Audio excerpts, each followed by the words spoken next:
I'd been looking for a weekend getaway to escape the chaos of city life. Something quiet, isolated, and cheap.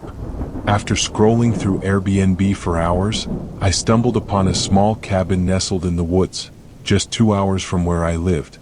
The listing showed a cozy interior, a stone fireplace, and plenty of positive reviews, though none were recent. It seemed perfect even if it felt a little too cheap for how nice it looked. I booked it for 2 nights, eager for solitude. The host, Daniel, messaged me promptly after confirming my booking, providing the access code and a message that made my stomach twist. Enjoy your stay. Please don't wander far after dark. I chalked it up to standard caution for rural areas and brushed it off. The cabin was indeed charming. Rustic with wooden beams and a crackling fireplace. It sat at the end of a dirt road surrounded by towering trees. The nearest house was over a mile away. Just the kind of seclusion I needed. I unpacked quickly and started a fire, settling in for a quiet evening. Around 8 p.m. I heard the first sound, a faint creak from the porch. My pulse quickened. I peered through the curtains, expecting maybe a curious deer or a stray branch swaying in the wind. But the porch was empty, illuminated only by the faint glow of my phone's flashlight. It's an old cabin, I told myself. Wood creaks. I returned to my book, but I couldn't shake the feeling of being watched. It was irrational, I thought. My imagination playing tricks on me. But when the sound came again, this time a slow, deliberate knock, I froze. I approached the door cautiously, my phone trembling in my hand. "Hello?" I called out, trying to mask the quiver in my voice. No response. I peeked through the peephole. Nothing but darkness. My hand hovered over the door lock when suddenly, a whispering voice, so faint I thought I might have imagined it, slithered through the crack of the door. "Let me in." I stumbled backward, heart racing. Was this some prank? Had someone followed me? Shaking, I dialed Daniel, but the call went straight to voicemail. I tried again and again with the same result. Panic set in. The whisper stopped after a few minutes, but I couldn't relax. I locked all the windows and curtains, double-checking every door. The creaking on the porch returned, louder now and pacing. I moved to the kitchen, clutching a kitchen knife, when I noticed something chilling, a set of wet footprints trailing from the back door to the living room. The footprints didn't lead to the door. They started from inside. My breath hitched. I spun around, knife raised, and nearly screamed when I saw a shadow dart past the hallway. It wasn't a trick of the light, I was sure of it. Someone was inside the cabin. I bolted for the front door, but as soon as I unlocked it, a loud thud echoed from the bedroom. I froze. Slowly, I backed toward the door, not daring to turn my back on the hallway. Another thud came, followed by a soft scraping sound. Whoever, or whatever, it was, they were moving toward me. I threw open the door and sprinted outside, not even bothering to grab my keys or phone.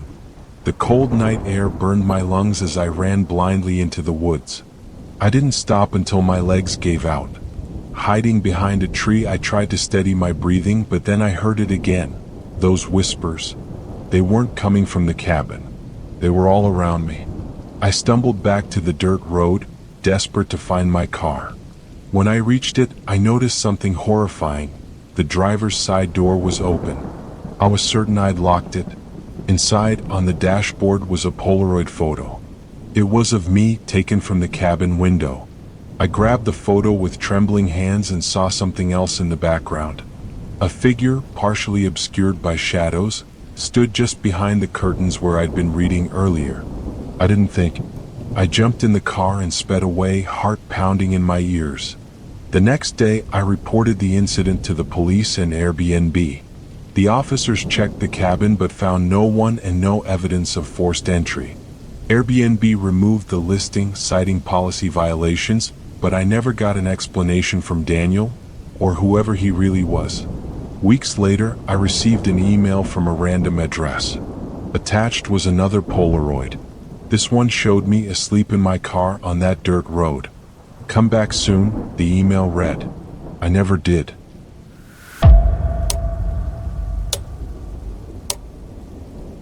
A few months ago, my friend Kevin and I planned a weekend camping trip. We chose a secluded but scenic trail, which was said to lead to a serene lake, perfect for setting up camp. The weather forecast promised clear skies, so we packed our tent, food, and some essentials, ready for a relaxing adventure in the wild. The hike was about 5 miles long. During the first half of the trail, we encountered several hikers, including a few families with children. But as we neared the campsite, the trail grew quieter and the air felt heavier. By the time we arrived at the lake, twilight had settled, and the forest was steeped in shadows. The moist air carried the scent of pine and damp earth. We hurriedly pitched our tent by the lakeside and cooked a simple dinner using a portable stove. After dinner, the silence around us became almost tangible. Aside from the occasional chirp of crickets and the soft lapping of water against the shore, everything was still. Sitting in folding chairs by the tent, we talked quietly, watching the stars emerge one by one. But our peaceful evening was soon interrupted by something unexpected. Far off, where the trail disappeared into the woods, a faint light flickered. At first, it looked like a flashlight swaying in the dark. The beam moved erratically, almost as if someone was wandering aimlessly. Kevin brushed it off, suggesting it might be a lost hiker, but then the light suddenly went out, leaving nothing but darkness. We didn't think much of it at the time and continued our conversation. Yet as the night deepened and we settled into our sleeping bags, unease began to creep in. I woke up around 2 a.m. to a strange sound. It was faint at first, soft, deliberate footsteps crunching on the forest floor. The sound circled our tent, slow and deliberate, as though someone was deliberately trying not to be heard. I nudged Kevin awake. He sat up, instantly alert, and we both held our breaths to listen. The footsteps stopped. Then, barely audible, came a low murmur of voices. It sounded like two people whispering to each other, but the words were indistinct, like a language I couldn't understand. Kevin quietly unzipped the tent just a crack, peeking outside. His face turned pale and he quickly closed it again. "There are two people standing by the lake," he whispered, facing away from us. The air inside the tent grew heavy with fear. We sat motionless, straining to hear any more sounds. A few minutes later, the footsteps resumed, this time approaching the tent. The low murmurs grew louder, as though they were right outside. Kevin grabbed his small pocket knife, while I clutched my phone, realizing with dread that there was no signal in this remote area. Suddenly, the fabric of the tent rippled. Someone ran their fingers across the surface, as if testing the material. Kevin couldn't take it anymore and shouted, "Who's there?" There was no reply, only the sound of footsteps retreating toward the lake. We didn't dare wait until dawn.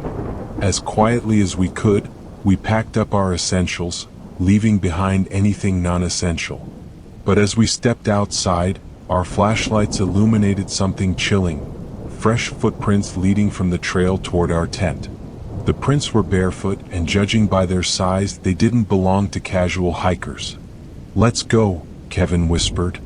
His voice trembled, betraying his nerves. The hike back down the trail was a nightmare. Every sound, the snap of a twig, the rustle of leaves, made me jump. We kept checking over our shoulders but saw nothing in the darkness. The only thought driving us forward was getting to the car. When we finally reached the parking area, our car was still there, undisturbed. Relief washed over me as we climbed inside and started the engine. But just as I glanced in the rearview mirror, my blood ran cold. At the edge of the trailhead, silhouetted by the faint moonlight, were two figures standing perfectly still, watching us leave. We sped away, not stopping until we reached a gas station miles down the road. There we called the police and reported the incident. They promised to investigate but didn't seem overly concerned. A few days later, we learned that the area near the lake had been the site of several recent disappearances. The police found signs of a campsite, along with scattered belongings that appeared to have been left in a hurry. The footprints matched those we'd seen by our tent, but the people responsible were never found. The disappearances remained unsolved. Even now, the image of those two figures standing in the dark haunts me. What were they planning? Why were they there? I'll never know for sure, but I do know that I'll never set foot in those woods again.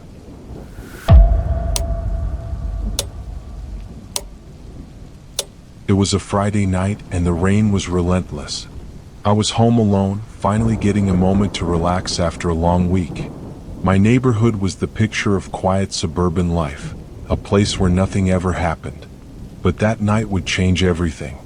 I was halfway through a crime documentary when I heard the first knock at the door. It was soft but deliberate, just loud enough to be heard over the rain. My first instinct was to ignore it. It was late and I wasn't expecting anyone. But something gnawed at me, curiosity perhaps, or the faint hope that it could be a neighbor in trouble. I paused the TV and went to the door, my heart already beating faster than it should have. Peeking through the peephole, I saw a man standing on the porch. He was drenched, his hood up, his face obscured. "Who is it?" I called, trying to sound more confident than I felt. The man hesitated. "My car broke down," he said, his voice muffled by the rain. "I need to use your phone." Something about his tone set me on edge. It was flat, emotionless. Still, I couldn't exactly leave someone stranded in this weather. "Stay there," I said. "I'll call someone for you." There was a long pause. Then he said, more forcefully, "Just open the door." A chill ran down my spine. I backed away slowly, my hand hovering over my phone. That's when the knocking came again, harder this time and faster, like he was getting impatient. "Open the door," he barked, the calm pretense gone from his voice. I retreated further, heading for the living room to grab my phone. As I dialed 911, a loud thud echoed through the house. My stomach dropped. He wasn't knocking anymore. He was hitting the door, trying to force his way in. The dispatcher picked up, and I whispered frantically into the phone, explaining the situation. They assured me that officers were on the way, but I wasn't convinced they'd get here in time. I kept my eyes glued to the front door, watching as it shuddered under his blows. Then the sound stopped. I held my breath, straining to hear any movement. The silence stretched on, broken only by the rain pounding against the windows. I crept toward the door and peeked through the peephole again. He was gone. Relief flooded through me, but it was short-lived. A new sound drew my attention, scraping this time from the back of the house. My blood ran cold. I tiptoed to the kitchen, where the sliding glass door was partially visible. The curtains were closed, but I could see a shadow moving on the other side. Suddenly, the shadow paused and the door rattled violently. My heart nearly stopped. He was trying to open it. I grabbed the biggest knife I could find from the kitchen drawer, clutching it tightly as I backed into the hallway. That's when I heard the whisper. It was faint but unmistakable, coming from the other side of the glass. "I can see you." I froze, my mind racing. How could he see me? Was there another one? The thought sent a fresh wave of terror through me. The whispering grew louder, more insistent, until it morphed into a deranged laughter. I couldn't take it anymore. I ran upstairs, locking myself in the bedroom. My phone was still clutched in my hand, the dispatcher's voice faint in my ear. "They're trying to get in," I managed to say. "Hurry." But the laughter didn't follow me upstairs. Instead, it was replaced by a strange scraping sound, metal on wood. It was coming from the staircase. My blood turned to ice as I realized he was trying to pry open the stairway banister. I could hear him muttering to himself now, his words disjointed and nonsensical. "Gotta find her, gotta see her." Then a loud crash echoed through the house. I screamed, dropping the phone as I stumbled backward. The bedroom door shook violently, and I knew the flimsy lock wouldn't hold for long. Desperation took over. I flung open the window, the icy rain stinging my skin as I climbed onto the roof. The steep tiles were slick and treacherous, but I didn't care. I just needed to get away. As I edged toward the gutter, I glanced back through the bedroom window. He was there. His face was pale and gaunt, his eyes wide and unblinking. He didn't look angry or violent. He looked excited. like he'd found exactly what he was looking for. I didn't wait to see what he'd do next. I slid down the gutter and dropped into the backyard, the impact jarring my legs. Ignoring the pain, I sprinted toward the neighbor's house, slipping and stumbling in the mud. My only thought was to put as much distance between myself and that man as possible. The police found him a few minutes later, still inside my house. He was sitting in the living room, soaked and smiling, clutching one of my kitchen knives. When they questioned him, he just kept repeating the same thing. She didn't want to let me in, but I let myself in. I let myself in. The officers told me he'd likely been watching the house for days, waiting for the right moment. They never found out who he was or why he chose my home. But the worst part? When they reviewed the footage from my neighbor's security camera, they discovered something that still keeps me up at night. He wasn't alone.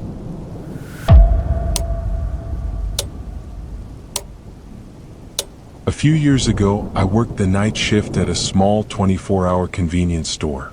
It wasn't the most glamorous job, but it paid the bills while I attended evening classes during the day. The store was located in a quiet suburban area, mostly serving a few late-night customers looking for snacks or cigarettes. It wasn't unusual for entire hours to pass without a single soul coming in. It was a Thursday night, just past midnight, and the store was deathly quiet. I was at the counter scrolling through my phone, trying to stay awake, when the bell above the entrance jingled. I looked up to see a man walk in. He was tall, wearing a faded hoodie and jeans, with the hood pulled up to partially obscure his face. Something about him put me on edge immediately. He didn't make eye contact, didn't say anything, just walked slowly toward the back of the store where the refrigerated drinks were. I tried to brush off my unease. Night shift workers get all kinds of strange customers, and most of them are harmless. Still, I kept a discreet eye on him as he wandered aimlessly through the aisles, seemingly not looking at anything in particular. After a few minutes, he came to the counter with a single bottle of water. I rang it up and he handed me cash without a word. As he left, I couldn't shake the feeling that he had been watching me from under that hood. About an hour later, the bell jingled again. I looked up, expecting another late-night customer, but there was no one there. I waited for a few seconds, craning my neck to see if someone was lingering near the door, but the parking lot was empty. I told myself it was probably a glitch in the old sensor. Those kinds of things happened all the time in a rundown store like this. But then I noticed something odd. One of the aisles was different. A display of potato chips that I had restocked earlier was slightly off-center, as if someone had brushed past it. A chill ran down my spine. Could someone have snuck in and stayed hidden? I grabbed the small flashlight we kept under the counter and cautiously walked around the store, checking each aisle. But there was no one there. As I returned to the counter, I glanced at the glass door. My reflection stared back at me, but something else caught my eye. Movement just outside the edge of the parking lot. There was a figure standing in the shadows near the dumpster. It was the man in the hoodie. He wasn't moving, just standing there facing the store. My stomach dropped. I quickly locked the front door and flipped the sign to closed, even though we technically never closed. My heart was racing as I ducked behind the counter and pulled out my phone to call the police. As I explained the situation, I peeked over the counter. The man was gone. The dispatcher assured me they'd send a car to check the area. I stayed on the line, my eyes darting around the store, every creak and groan of the old building making me jump. A few minutes later, I heard it, the faint sound of footsteps on the roof. I froze, clutching the phone. The dispatcher was still speaking, but I barely registered her words. The footsteps were slow and deliberate, moving directly above me. Suddenly, there was a loud bang as something hit the roof access hatch in the back room. It was locked, but the sound was enough to send me into a full panic. I told the dispatcher what was happening, and she urged me to stay hidden until the officers arrived. The banging continued, growing louder and more violent. Then it stopped. I held my breath, straining to hear anything. The silence was suffocating. And then a new sound, the faint, scraping noise of metal against metal. I realized with horror that it was coming from the ventilation system. The vents were too small for a person to fit through, but the idea of someone crawling through them trying to find a way in was enough to make my skin crawl. Finally, red and blue lights flashed outside the store. I ran to the door and unlocked it, waving frantically at the officers. They searched the area thoroughly but found no one. However, they did discover fresh scuff marks on the roof near the hatch and a pile of cigarette butts behind the dumpster, as if someone had been standing there for hours, watching. The officers offered to stay with me until my shift ended, but I decided to close the store early that night. I couldn't shake the feeling of being watched even as I drove home. For weeks I was paranoid. Every creak of my apartment made me jump, and I found myself constantly looking over my shoulder. Though nothing like it ever happened again, I'll never forget the man in the hoodie and the way he seemed to be everywhere and nowhere at once.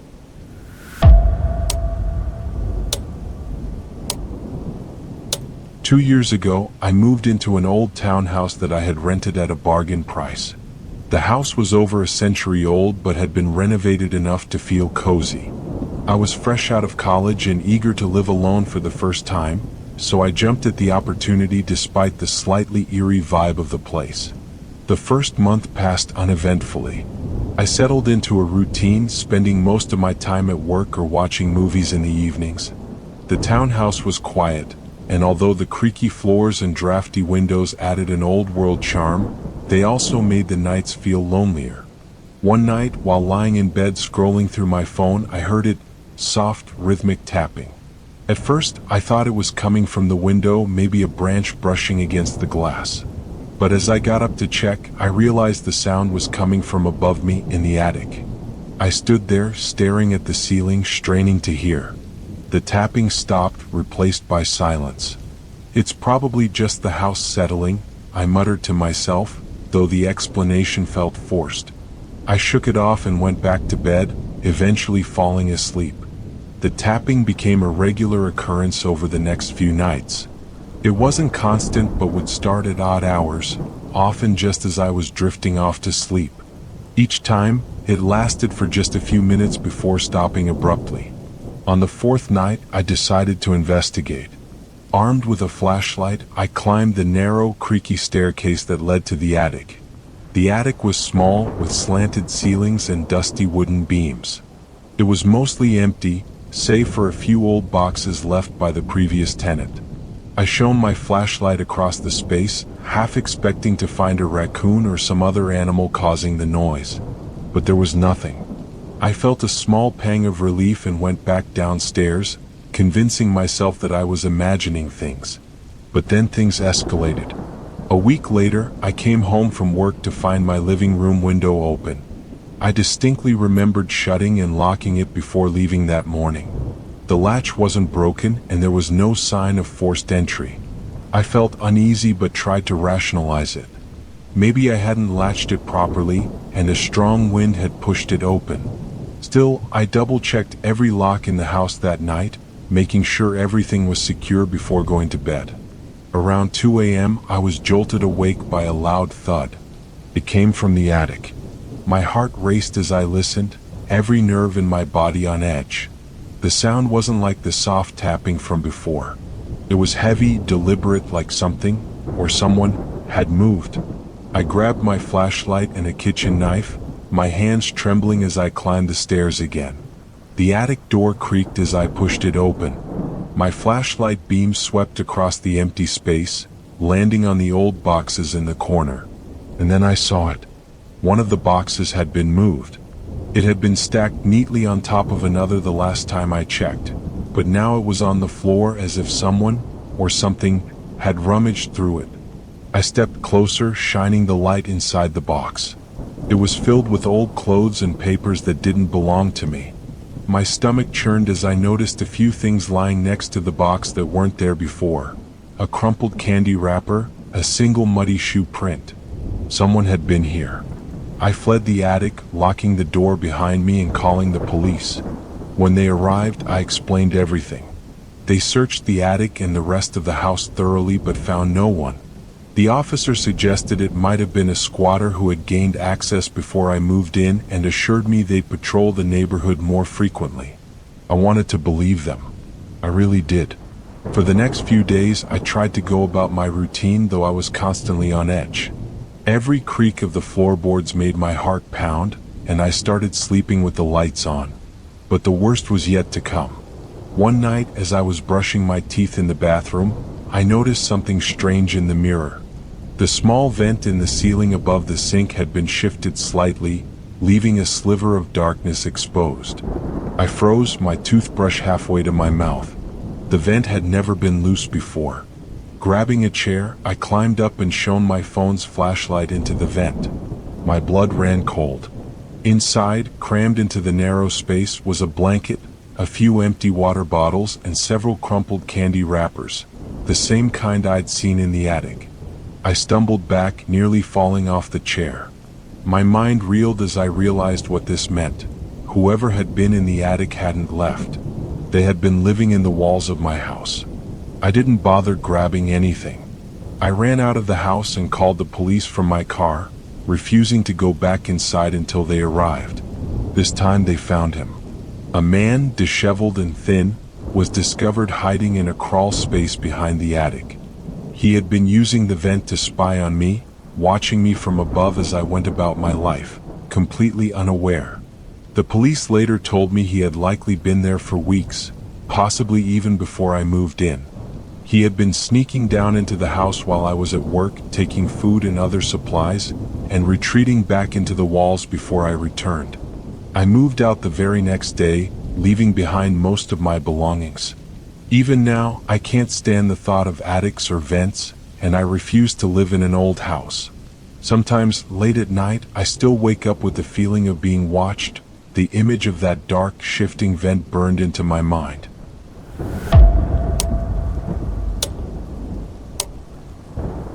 I moved into the apartment 2 months ago. It was old but affordable, tucked into a quieter part of the city. The building had that kind of charm only history could give: creaking floors, antique radiators, and thin walls that let you hear your neighbors at all hours. It didn't bother me much at first. The city was noisy by nature, and I figured everyone else was just living their lives. The first strange occurrence happened late one night. I was lying in bed, staring at the cracked ceiling, when I heard footsteps above me. Slow, deliberate pacing back and forth. I didn't think much of it. The tenant upstairs probably had insomnia or was just restless. But it continued every night. Always around 2 a.m., the footsteps would start, moving in a steady rhythm from one side of the ceiling to the other. Sometimes it sounded like furniture being dragged, low, grating sounds that set my teeth on edge. A week later, I bumped into the landlord in the lobby. He was a burly man with a cigarette permanently perched on his lip, the kind of guy who didn't seem to care much about tenant complaints. I casually asked about the person living above me, trying not to sound nosy. "There's no one up there," he replied, barely looking at me. I stared at him, confused. "But I hear someone walking at night." He shrugged, brushing off my concern.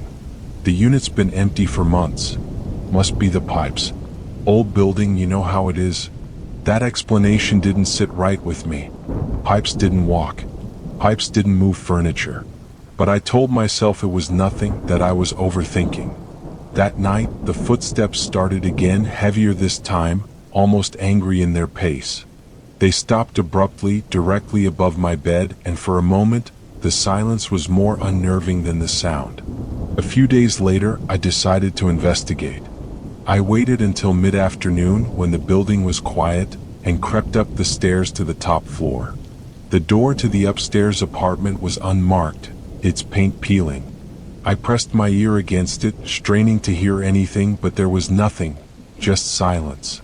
Gathering my courage, I tried the doorknob. It was locked. As I turned to leave, I noticed something odd.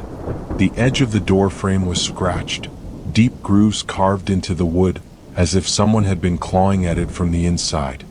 I hurried back downstairs, unease settling deep in my gut. That night, the sounds intensified. It wasn't just footsteps anymore.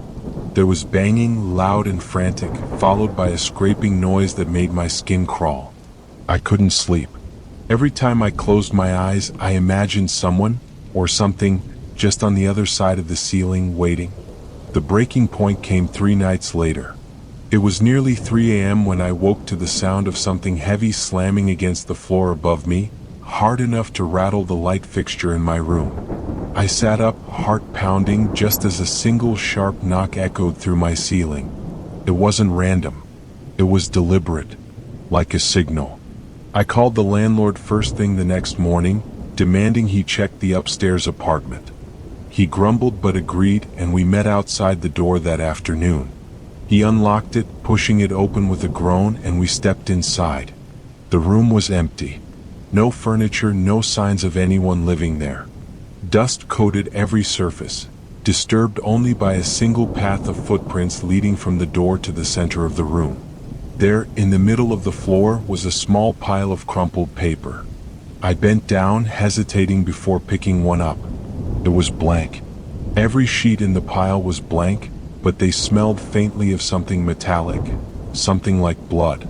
The landlord muttered something about pranksters and left in a hurry, locking the door behind him. I tried to put it out of my mind, but that night the noises returned. Louder. More aggressive. This time they didn't stay confined to the ceiling. I heard them on the stairs, growing closer. Then just outside my door, something scratched, slow and deliberate. I didn't sleep. By morning I had already packed my things. I left without telling anyone, without even collecting my deposit. The apartment still haunts me.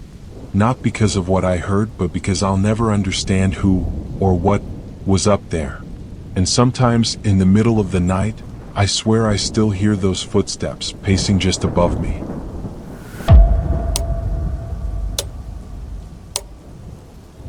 A few months ago, I took on a new job that required me to relocate temporarily.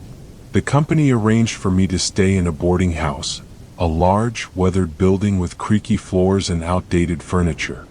It wasn't luxurious, but it had the basics: bed, desk, and a shared bathroom at the end of the hall. My room was on the second floor, one of only a handful occupied at the time. The place was eerily quiet most of the time. I only saw the other tenants in passing, middle-aged men and women who kept to themselves. Even the landlord, a wiry man with a permanent scowl, barely interacted with us. Still, I didn't mind the solitude. It gave me space to focus on work. One thing about the boarding house struck me as odd right away. At the far end of the hallway, there was a room with a heavy wooden door, locked with a rusted padlock. A faint, musty smell seemed to seep out from the cracks around it. I asked the landlord about it when I first arrived. He grunted, barely meeting my eyes. "Storage," he said curtly. I didn't push further, but every time I walked past that door, I couldn't shake the feeling that it wasn't telling the whole story. As the days went by, I started noticing strange things. The lock on the door seemed to change positions at random, sometimes hanging loose, sometimes tightly secured. Once, I even thought I heard faint sounds coming from behind it, like something heavy being dragged across the floor. At first, I dismissed it. Old buildings creak and settle, I told myself. But one night, I came back late from work and found something chilling. The padlock was missing. The door was slightly ajar, just enough for a sliver of darkness to leak out. My pulse quickened as I approached. I peered into the gap, but it was too dark to see anything. The musty smell was stronger now, mixed with something else, a faint metallic tang. Blood. I stepped back quickly, the hairs on my neck standing on end. I told myself it wasn't my business, but curiosity gnawed at me. The landlord was nowhere to be found, and the other tenants were silent behind their closed doors. I returned to my room, locked the door, and tried to sleep. That night, I dreamed of that door. In the dream, it opened wider and wider, revealing nothing but endless darkness. Something was watching me from the void, though I could never see its face. The next morning, the padlock was back in place as if nothing had happened.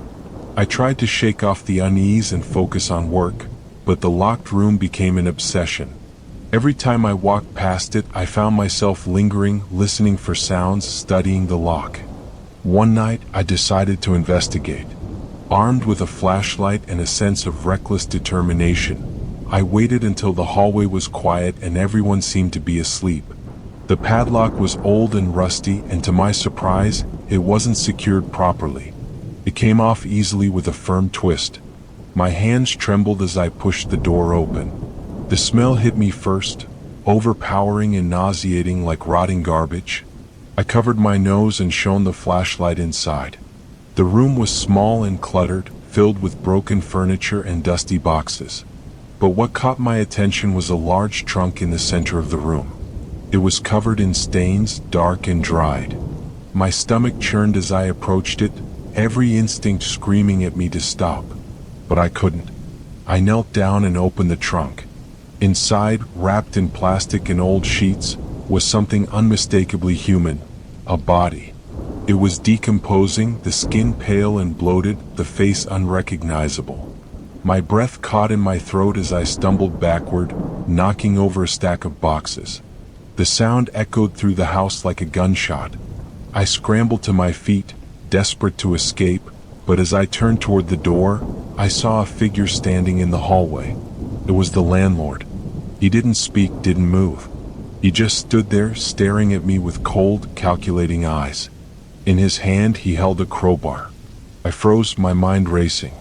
He took a step forward, then another, blocking the doorway. My flashlight trembled in my grip, the beam casting frantic shadows across the room. I did the only thing I could think of. I threw the flashlight at him and bolted past, pushing him aside with every ounce of strength I had. He staggered, and I ran down the hallway, down the stairs, out into the cold night air. I didn't stop running until I reached a nearby gas station, where I called the police. They arrived quickly, and when they searched the house, they found the trunk and the body inside. The landlord was gone, though. He'd slipped away in the chaos. The body was later identified as a missing tenant from years ago, someone who had supposedly moved out quietly. The other tenants refused to talk, and I left the boarding house that same day, shaken to my core. To this day, I wonder how many others might be hidden behind locked doors, in forgotten rooms, waiting to be discovered.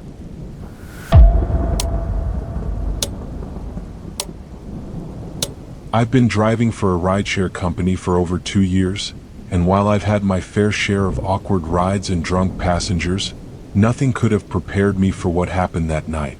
It started like any other shift, picking people up from bars, dropping them off at home, the usual weekend chaos.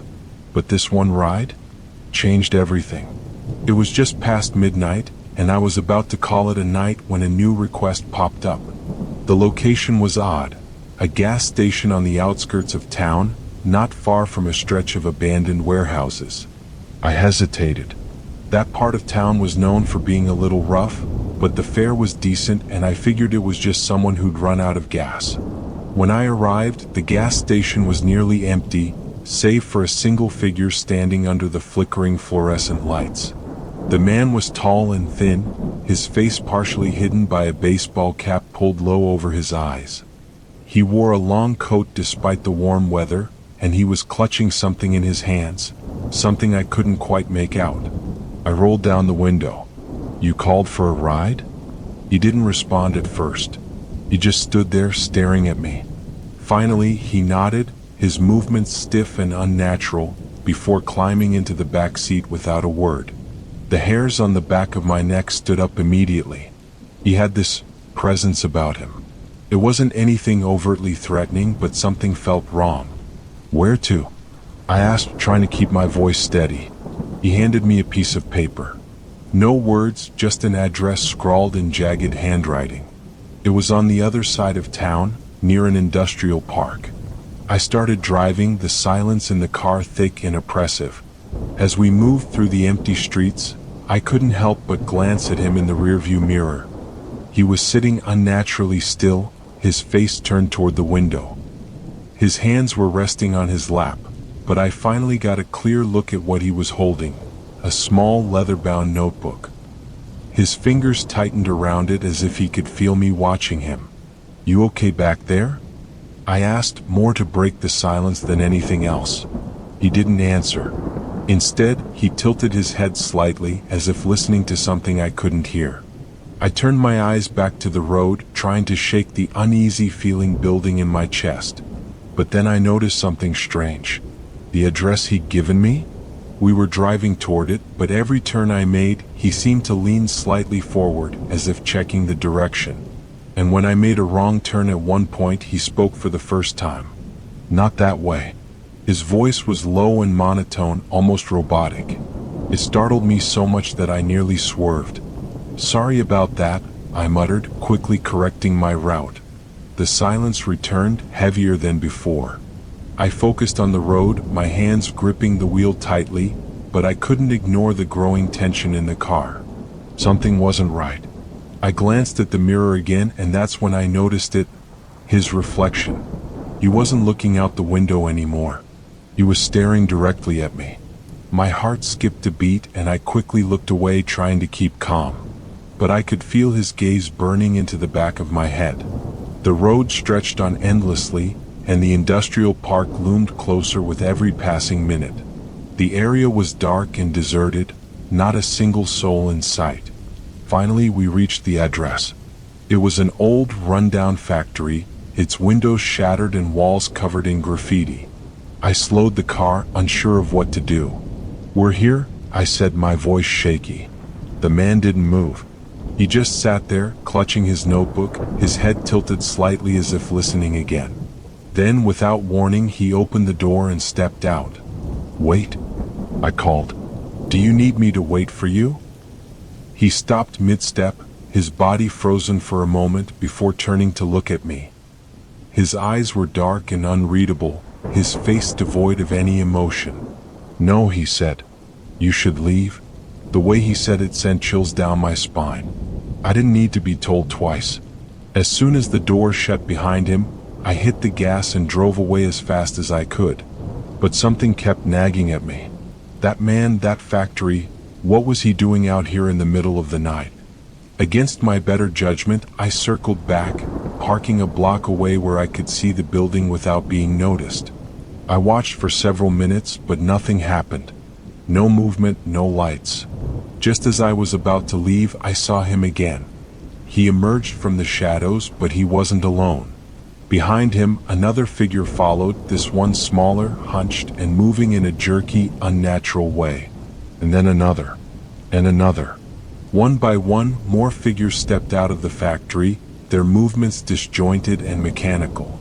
They formed a line, following the man as he led them into the darkness. I didn't wait to see where they were going. I sped off, my heart racing, my hands trembling on the wheel. I don't know what I saw that night, and I'm not sure I want to know. But sometimes, when I'm driving late at night, I think about that man and his silent passengers. And I wonder if one day I'll see him again.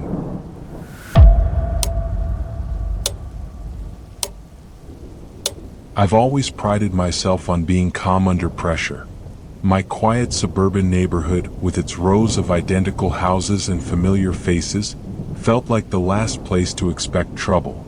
But one winter night, the sense of safety I'd taken for granted began to unravel. It started with a faint tapping sound.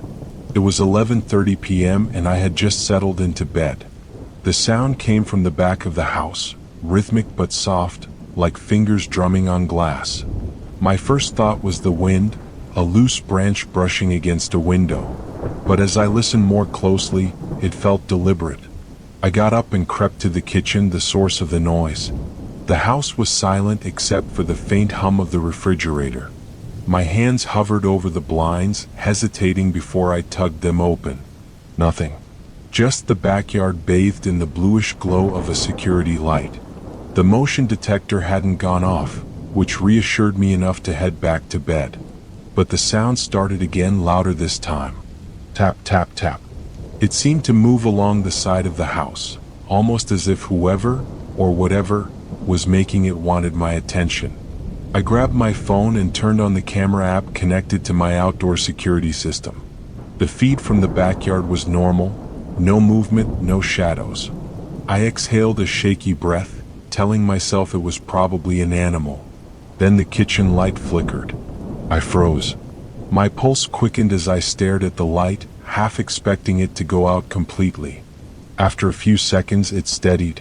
That's when I heard a new sound, a deep, slow scrape, like metal against stone. It was coming from the driveway. Panic set in as I locked all the doors, triple-checking each one. The scraping stopped abruptly and the silence felt worse. Summoning my courage, I peeked through the peephole.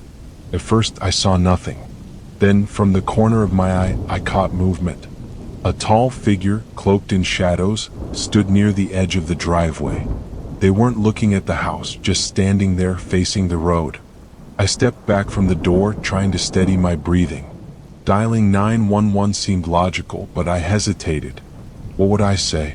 A person standing on my property wasn't exactly illegal.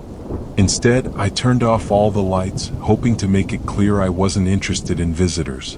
Minutes crawled by like hours. When I finally worked up the nerve to look again, the figure was gone. Relief washed over me, but it was short-lived. From the backyard came a sharp, metallic bang. I grabbed a flashlight and ventured toward the back window. My hands trembled as I turned the beam outside. It caught the glint of something near the fence. Tools? No, they were bolt cutters. I dialed 911 immediately, my voice shaking as I told the dispatcher someone was trying to break in. They assured me officers were on their way. Meanwhile, I stayed crouched behind the living room couch, flashlight off, praying the sound of sirens would scare the intruder away. But instead of leaving, the figure made their presence more known. I heard heavy boots crunching through the snow outside, circling the house methodically. They stopped directly outside the living room window. Holding my breath, I peeked through a gap in the curtains. The person stood only a few feet away, their face obscured by a hood. In their hand was a crowbar.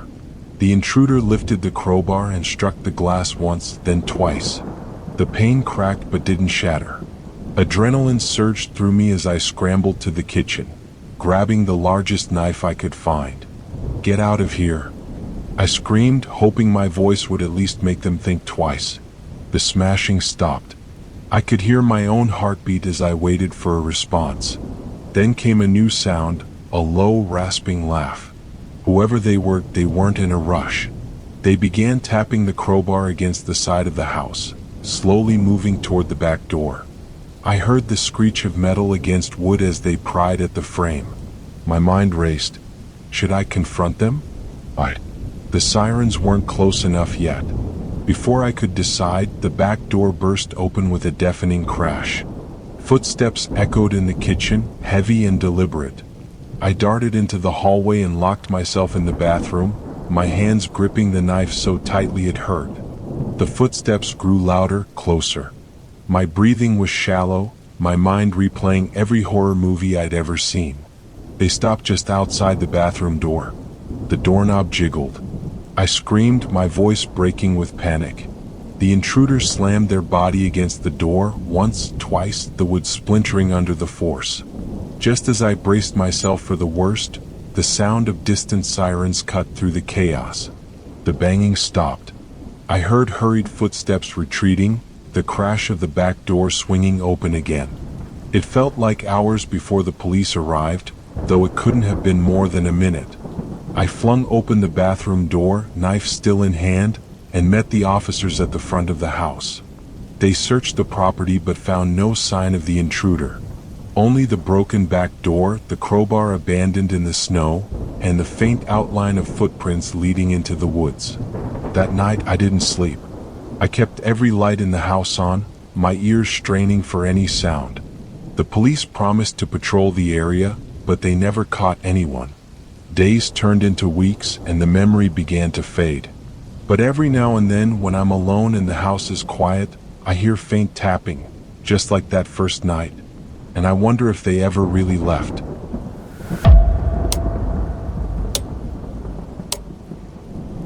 I had never felt unsafe in my dorm room before. It was quiet, tucked away at the end of the hallway on the 4th floor, and I had always appreciated the privacy it afforded. But now I can't look at that window without shivering. It started on a Thursday night.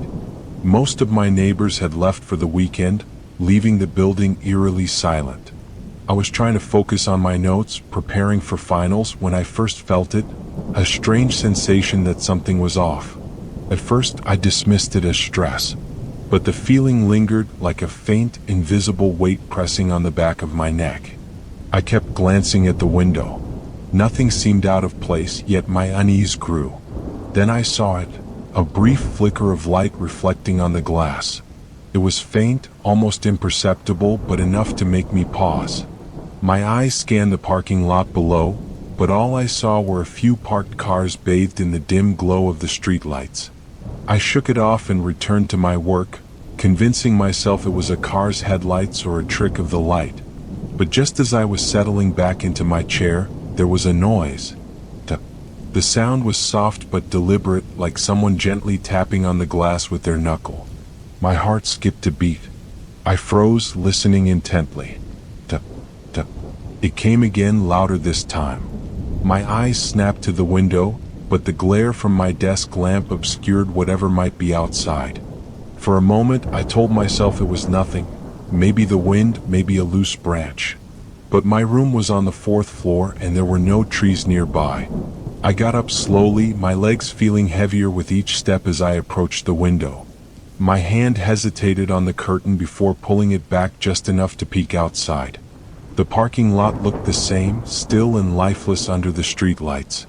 But then I noticed it, a figure standing near the base of the building. They were partially hidden in the shadows, unmoving, but angled in such a way that I felt certain they were looking up at me. A chill ran down my spine and I quickly let the curtain fall back into place. My breathing quickened as I backed away from the window, trying to convince myself that I was imagining things. Maybe it was just a student or a passerby. But why would they be standing there, staring? I sat back at my desk, my focus completely shattered. My eyes kept darting to the window, half expecting to see a face pressed against the glass. Then came the sound that froze me in place. Scrarry. It was low and drawn out, like metal dragging against the glass. My blood turned to ice as I realized it was coming from the window again. This time, I couldn't convince myself it was my imagination. I forced myself to look. There on the glass was a smudged handprint. It was large, too big to be mine, and it pressed high on the pane. I felt my stomach churn as my mind raced to make sense of it. I was on the 4th floor. There was only one explanation: the fire escape. Panic surged through me. I grabbed my phone and dialed campus security, my hands trembling so badly that it took 2 tries to press the right buttons. The dispatcher answered, their voice calm and professional, but I could barely string a sentence together. Somehow, I managed to explain what was happening, and they assured me an officer would arrive shortly. The minutes stretched into an eternity as I huddled in the corner of my room, clutching my phone like a lifeline. My eyes stayed locked on the window, half expecting to see someone peering in. Then I heard it, a faint creak outside, followed by a metallic clank. Someone was on the fire escape. The knock on my door nearly made me scream. For a second, I thought it was them, that they had somehow gotten inside. But then I heard a voice, security announcing their arrival. I practically sprinted to the door, unlocking it with shaky hands and letting the officer in. They wasted no time inspecting the area. When they opened the window to check the fire escape, they found the evidence I had been dreading: fresh scuff marks on the steps and a small toolkit left behind, a screwdriver, pliers, and a crowbar.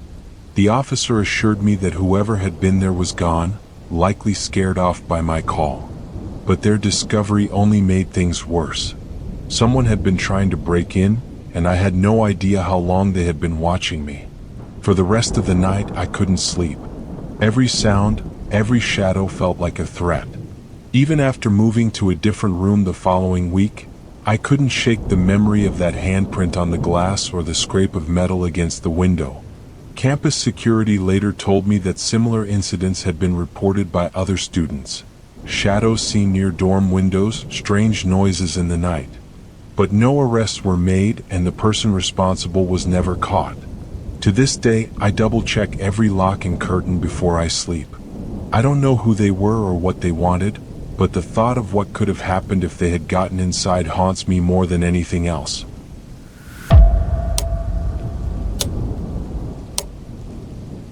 I never thought I'd be living in a house like that. The place was cheap, in a quiet neighborhood on the outskirts of town. After months of searching for an affordable place, I was desperate, and when I found the listing, I didn't hesitate. The rent was low and the landlord seemed nice enough. I moved in during the fall. The house was old, with creaky wooden floors, faded wallpaper, and a strange musty smell that lingered despite my best efforts to air it out. But it was livable. And more importantly, it was all mine. The house was a 2-story building with a basement, which was mostly unused. The landlord had mentioned it once when I signed the lease. He said it was a bit damp and that it could be used for storage, but other than that, it was off limits. At first, I didn't think much of it. The basement door was locked and I had no reason to try to get in. But then, as the weeks passed, I began to hear strange noises coming from down there. It started one night when I was sitting on the couch, scrolling through my phone. There was a faint sound, like a soft thud, followed by a dragging noise. I paused, straining to hear it more clearly. It came from the basement. I chalked it up to the house settling. It was old after all. The creaks and groans of old houses were common, especially at night. But the sounds continued, growing louder, more distinct. The dragging noise was followed by a low, repetitive scraping sound. It almost sounded like something, or someone, was moving around down there. At first, I tried to ignore it. But after a few nights, I couldn't shake the feeling that I was being watched. Every time the noise started, I felt a prickling sensation at the back of my neck. I would tell myself that it was nothing, that I was being paranoid. But then the noises became more frequent, and I began to feel uncomfortable in my own home. One night, I couldn't stand it anymore. The scraping had grown so loud that it seemed to reverberate through the floorboards. I grabbed my flashlight and headed toward the basement door. The door was locked, just as the landlord had said, but something about it felt different. I don't know why, but I had the overwhelming urge to unlock it. My hand trembled as I turned the key, and when the door creaked open, a gust of cold air hit me, making me shiver. I stood in the doorway for a moment, hesitating. The basement stairs descended into complete darkness, and the only sound I could hear was the faint, rhythmic scraping. It was closer now. I switched on the flashlight and began my descent, the beam of light cutting through the darkness like a knife. The further I went, the more oppressive the air felt, thick and stale. The scraping sound was louder now, almost deafening. When I reached the bottom of the stairs, I froze. The basement was larger than I expected. It was divided into 2 rooms, one filled with old furniture and boxes, and the other was empty. I focused on the empty room where the scraping sound seemed to be coming from. The floor was covered in dust, and the walls were lined with old pipes and wooden beams.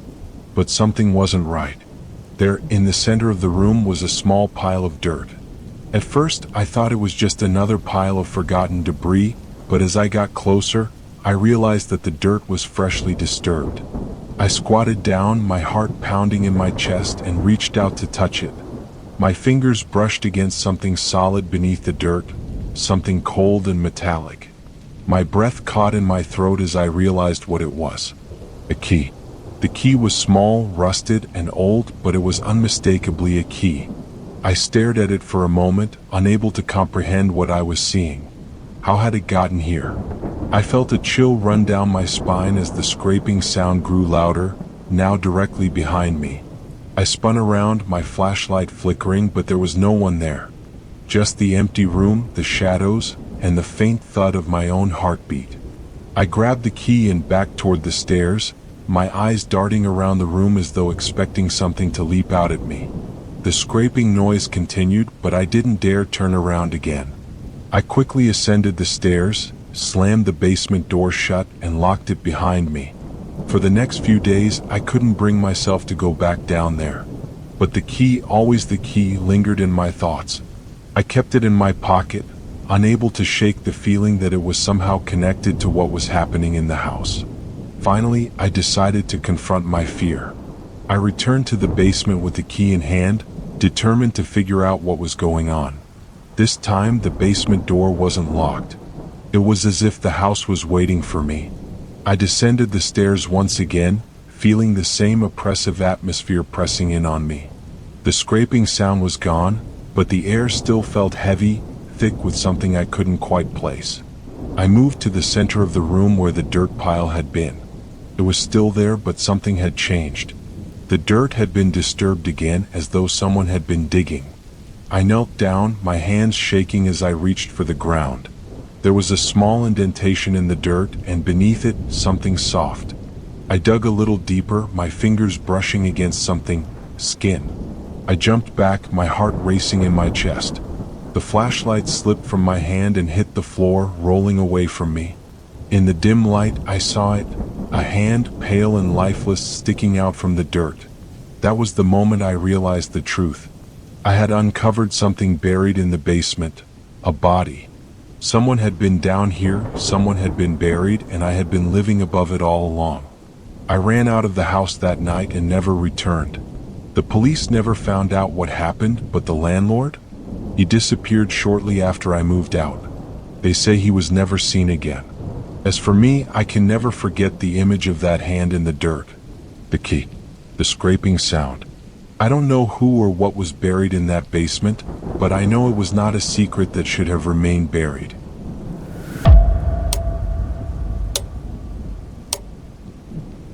I always thought of winter nights as peaceful.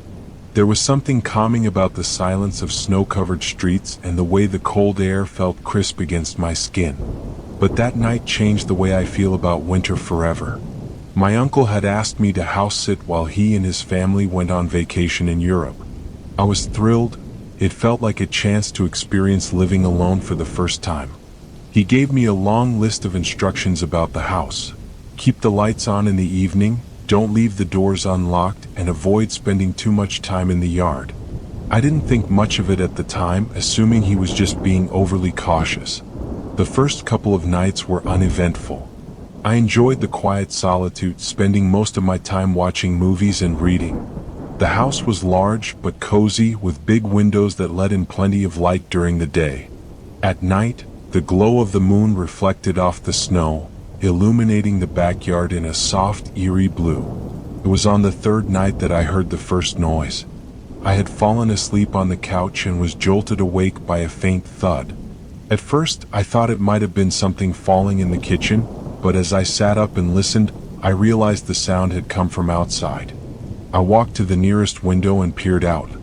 The snow was falling heavily, swirling in the wind, and the yard was blanketed in white. But there, just a few feet from the back door, were footprints. My heart skipped a beat. The footprints were fresh, leading from the edge of the yard straight to the back door. But there was no sign of anyone outside. The wind howled, and I told myself it must have been a stray animal. Maybe the tracks just looked human in the low light. Still, I double-checked the locks on all the doors before heading upstairs to bed. The next morning, I went out to inspect the yard. The snow was deeper now, but the tracks were still visible, leading from the forest beyond the property to the back door. I followed them as far as I could, but they vanished into the trees. That night, the sounds returned. It was a soft tapping at first, coming from the front door. I froze, trying to convince myself it was just the wind. But the tapping grew louder, more insistent. I crept to the door and looked through the peephole. Nothing. Just the empty porch and swirling snow. But when I opened the door to check, my breath caught in my throat. There were more footprints, smaller this time, as if a child had walked up to the door. They weren't there earlier, I was certain of it. I closed the door quickly, locking it, and retreated to the living room. The house felt colder than usual, and the silence pressed down on me like a weight. Around midnight, I heard the footsteps. They were faint at first, crunching in the snow outside, but they grew louder, closer. I grabbed my phone, debating whether to call the police. But when I looked out the window, my heart sank. A child, no older than 10, stood in the middle of the yard. They wore no coat, just a thin sweatshirt, and their face was turned toward the house. I couldn't make out their features in the darkness, but the sight was enough to send chills down my spine. I called out to them, but they didn't move. They just stood there, motionless, as the snow continued to fall around them. I grabbed my phone and dialed 911. The operator asked me to stay on the line, but as I explained the situation, the child turned and walked back toward the forest. By the time the police arrived, the yard was empty, and the fresh snowfall had already begun to cover the tracks. The officers assured me they would patrol the area, but I couldn't shake the feeling of unease. I spent the rest of the night awake, every sound making me jump. The following evening, I decided to stay upstairs. I kept the bedroom door locked and tried to distract myself with music. Around 2 a.m., I heard it again, soft, deliberate knocking, this time on the second-floor window. My stomach churned as I realized the impossibility of it. The windows were too high for anyone to reach without a ladder. I forced myself to look, and there, through the frosted glass, I saw the faint outline of a hand. I screamed, stumbling backward, and the knocking stopped. The police came again, but there was no sign of anyone near the house. The handprint on the window had already begun to melt away. The next morning, I packed my things and left. I called my uncle and told him I couldn't stay there any longer. He seemed understanding but offered no explanation for the strange occurrences. Months later, I learned something that made my blood run cold. The police had found a missing child in the woods near my uncle's house. The child was alive but disoriented, claiming to have been wandering for weeks. Strangely, they insisted that they had been trying to go home and pointed to my uncle's address as their destination. I don't know what's buried in that yard or what connection my uncle's house has to the woods, but I know I'll never go back there. The sight of those footprints leading to my door still haunts me, and I can't shake the feeling that something, or someone, was trying to get inside.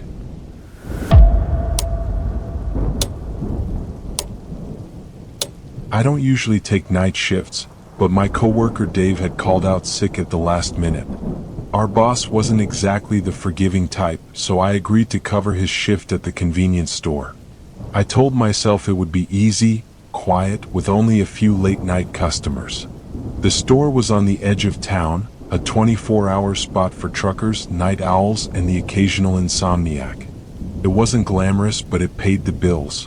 That night, the air felt colder than usual as I unlocked the door and stepped inside. The fluorescent lights flickered briefly before humming to life. The first couple of hours passed uneventfully. A few customers came and went, mostly tired faces buying coffee, cigarettes, or snacks. By midnight, the traffic slowed to a trickle, and the store was silent except for the soft buzz of the cooler and the occasional rustle of plastic bags as I restocked the shelves. Then it started. I was behind the counter, scrolling on my phone to pass the time, when the automatic door sensor chimed. I looked up, but no one came in. Probably just the wind, I muttered, stepping out from behind the counter to check. The glass door stood open, swaying slightly as if it had been nudged. Outside, the parking lot was empty, illuminated only by a flickering street lamp. A faint breeze carried the smell of damp asphalt, but there was no sign of anyone nearby. I shrugged it off, chalking it up to a glitch in the sensor, and went back inside. 15 minutes later, it happened again. This time, the door opened and stayed open. Great, I muttered, assuming the sensor was malfunctioning. I grabbed a mop handle and propped the door shut, hoping it would stay put until the morning. But as I returned to the counter, I heard something, a faint scraping sound like nails or metal dragging against the tiled floor. My stomach tightened. I turned slowly, scanning the aisles, but they were empty. The sound stopped as abruptly as it had started. By now, my nerves were on edge. I forced myself to focus on cleaning, anything to keep my mind from wandering. But as I moved through the aisles, I caught something out of the corner of my eye, a shadow, low and fast, darting past the window. I froze. The parking lot was still empty, but my heart was pounding. Maybe it was a stray animal? I tried to convince myself it was nothing, but the uneasy feeling lingered. At 2 a.m. the phone rang. The landline hardly ever rang during the night shift, so the sudden noise made me jump. I picked it up, half expecting a prank call, but there was only static on the other end. "Hello?" I said, my voice sounding smaller than I intended. No response. Just faint static and what might have been breathing. I hung up quickly, trying to ignore the chill creeping up my spine. As I turned back toward the counter, I noticed something that made my blood run cold. The mop handle I'd used to prop the door shut was lying on the floor, several feet from the door. And the door? Wide open. I grabbed my phone and considered calling the police, but what would I even say? That the door kept opening on its own and I was hearing strange noises? I decided to lock the door instead, flipping the sign to closed and praying I'd get through the next few hours without any more incidents. But the worst was yet to come. Around 3 a.m. I heard it again, the scraping sound. Only this time it was louder, closer, and unmistakably coming from the back room. The back room was where we kept the extra inventory. It was cramped and cluttered, with a single overhead light that flickered unpredictably. My hands shook as I grabbed the flashlight from under the counter and crept toward the door. It was slightly ajar, the pale light from inside spilling out onto the floor. "Hello?" I called, my voice trembling. No answer. I pushed the door open and shone the flashlight inside.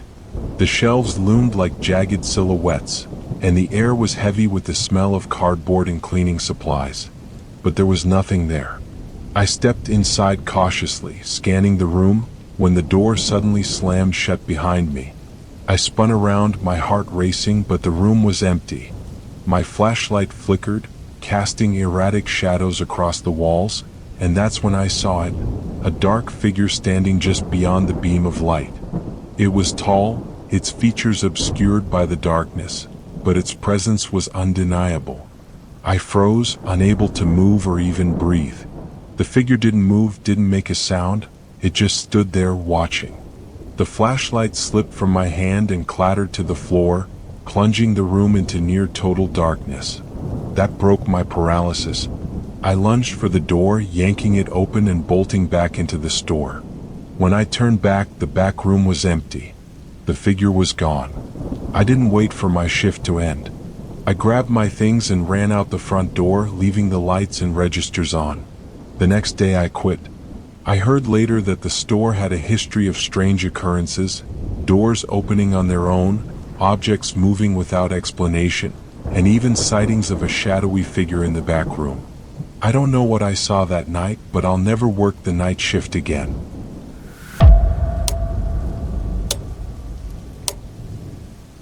Camping had always been my favorite way to escape the chaos of city life.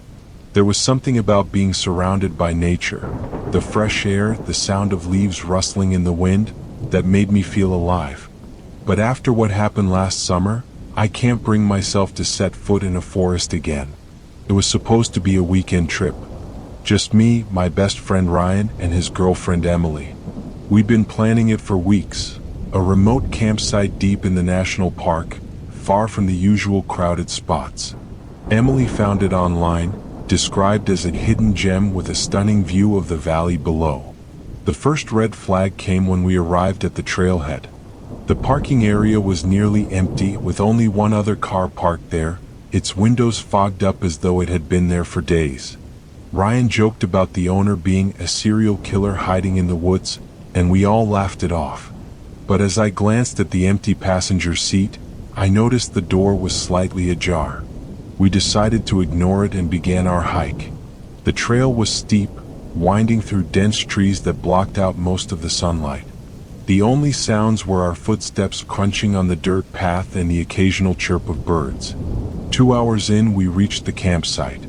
It was everything Emily had promised, isolated and peaceful, with a clearing big enough for our tents and a view of the sprawling valley below. But there was one problem. There was already a tent set up in the middle of the site. It was small, clearly meant for one person, and looked weathered as though it had been there for a while. We called out, thinking the owner might be nearby, but no one answered. After a brief discussion, we decided to set up our tents at the far end of the clearing, keeping our distance from the other tent. The rest of the evening was uneventful. We cooked dinner over a portable stove, shared stories around a small fire, and watched the stars. As the night wore on, the forest grew eerily silent. The usual background hum of insects and rustling leaves was replaced by an oppressive stillness. Around midnight, just as we were getting ready to call it a night, we heard voices. They were faint at first, drifting through the trees like whispers carried on the wind. I glanced at Ryan and Emily, who had also gone still. "Do you think it's the guy from the tent?" Emily whispered. We listened intently, but the voices were too muffled to make out. I unzipped my tent just enough to peek outside. The other tent was still there, its flap closed, but the voices seemed to be coming from behind it, deeper in the woods. Ryan suggested we ignore it. "Probably just hikers passing through," he said. But none of us could shake the unease that lingered as we climbed into our sleeping bags. I woke up a few hours later, needing to use the bathroom. The forest was pitch black, the moonlight barely penetrating the canopy above. I grabbed a flashlight and stepped out of the tent, heading a few feet into the trees. That's when I saw it. The other tent's flap was wide open, and it was empty. The voices had stopped, replaced by the faint rustle of leaves. I scanned the area with my flashlight, the beam cutting through the darkness, but there was no sign of the tent's owner. I hurried back to my tent, waking Ryan and Emily to tell them what I'd seen. They were groggy and annoyed at first, but their expressions changed when they saw how shaken I was. We decided to pack up and leave at first light. But as we were packing our bags, something stopped us in our tracks. Footsteps. They were heavy, deliberate, and coming from the trail we'd hiked in on. The three of us froze, staring at the dark path that led back to the parking lot. "Hello?" Ryan called out, his voice trembling. No response. The footsteps grew louder, then stopped just as suddenly as they had started. My flashlight flickered, and for a brief moment, I thought I saw movement in the trees, a shadow too tall and too thin to be human. Panic set in. We abandoned our tents, grabbing only the essentials, and bolted for the trail. The forest seemed darker than before, the trees pressing in on us as we ran. Every so often we heard the footsteps again, always just behind us, no matter how fast we went. By the time we reached the parking lot, the other car was gone. My legs burned and my lungs felt like they were on fire, but I didn't stop until I was inside my car with the doors locked. As we drove away, Emily noticed something in the rearview mirror. "The tent," she whispered. I glanced back. There, in the clearing near the trailhead, was the small weathered tent we'd seen at the campsite. We didn't stop to investigate. 4 weeks after that, I scoured the news, searching for any mention of hikers going missing or strange sightings in the park.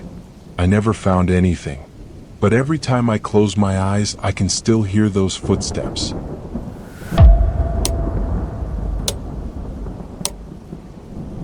It was a cold, rainy night in late autumn. The relentless downpour drummed against the windows of our house, an isolated two-story home at the edge of the suburbs. I had always loved the quiet out here, away from the noise of the city. Tonight, however, the rain seemed louder, the isolation more oppressive. After dinner, I watched my two kids, 8-year-old Sam and 5-year-old Ellie, play on the living room floor. My wife, Lisa, was scrolling through her phone on the couch, occasionally looking up to smile at the kids. I was in the kitchen, finishing the dishes, when I glanced out at the backyard through the rain-streaked window. The small garden was illuminated by the weak light of the porch lamp, its edges obscured by mist.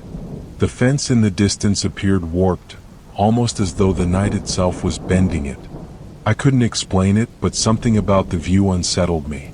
The rain had made the backyard look desolate and alien. I shook off the feeling and joined the family in the living room. The first sign of trouble came about 20 minutes later. As the kids built a precarious tower of blocks, I heard a faint sound from the backyard, a crack like a branch snapping. At first, I thought it might be the wind or an animal, but something about it made me freeze. It wasn't the random noise of nature. It was deliberate. I went to the back door, flicked on the porch light, and peered outside. The rain blurred everything beyond the immediate yard. I stepped closer, my eyes adjusting to the dim light. That's when I noticed something odd. The lock on the gate was hanging loose, as if someone had tampered with it. My mind raced for an explanation, Maybe it had rusted and fallen off, or maybe an animal had somehow dislodged it. But deep down I knew better. I locked the back door and returned to the living room, trying to dismiss the thought as paranoia. Not long after, as we prepared to get the kids ready for bed, the lights flickered once, twice, then dimmed. "It's probably the storm messing with the power," I muttered, more to reassure myself than anyone else. But then I heard it. The sound of a doorknob turning. It was faint, almost imperceptible beneath the sound of rain, but it was unmistakable. My stomach tightened as I moved toward the back door again, this time more cautiously. As I approached, I caught sight of something, or someone, through the glass of the kitchen window. A figure, barely more than a shadow, stood motionless just beyond the light's reach. I froze. Whoever it was didn't move, but I could feel their presence as if it were pressing against the glass. My first instinct was to confront them, but my gut told me to stay put. I turned off the kitchen light, hoping the darkness would obscure me from view, and hurried to Lisa. "Take the kids upstairs," I whispered urgently. She looked at me, confused at first, but the urgency in my voice silenced her questions. Gathering Sam and Ellie, she disappeared up the staircase. I retrieved the largest kitchen knife I could find, my hand trembling as I gripped it. Minutes passed in tense silence. Then came the doorbell. It rang 3 times in rapid succession, followed by heavy pounding. I crept to the front door, careful to avoid the windows, and looked through the peephole. A man stood on the porch, soaked from the rain, his face obscured by the hood of his jacket. He stood unnaturally still, his head tilted slightly as if listening. When he finally spoke, his voice was muffled and hoarse. "My car broke down. I need to use a phone." The excuse was too thin, too rehearsed. No one's car breaks down in the middle of nowhere during a storm without a backup plan. My instincts screamed at me not to respond, so I didn't. After a moment, the man's demeanor changed. He stepped closer, pressing his face against the door, though the peephole only showed a distorted image of his features. He began pounding on the door harder, each hit reverberating through the house. As I stood frozen, I heard another noise upstairs, a sharp, panicked cry from Lisa. I ran to the staircase, my heart pounding. She was standing by the bedroom window, her face pale. "There's someone out there," she said, her voice barely audible. I looked outside.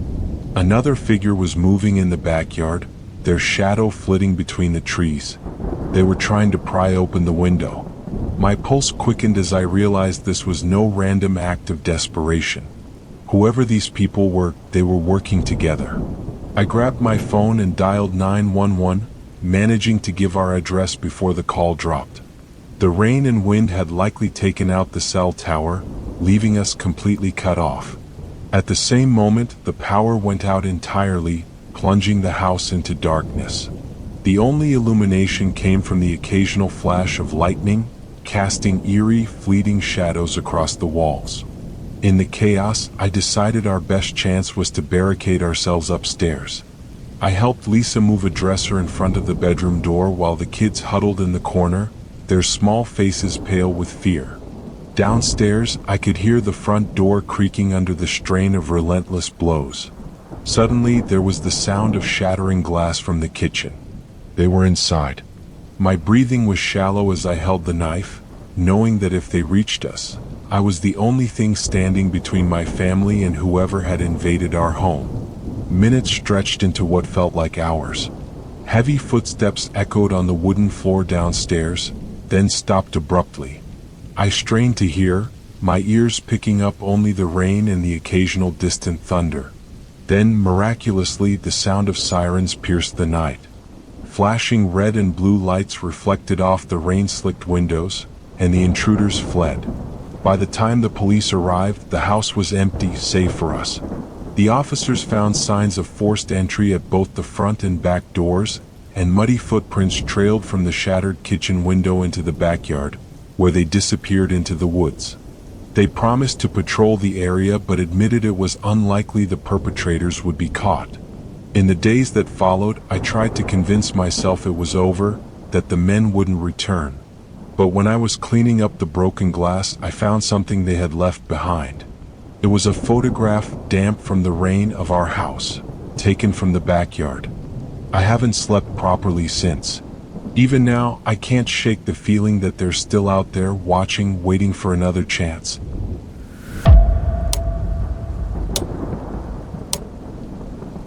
It started as just another quiet night.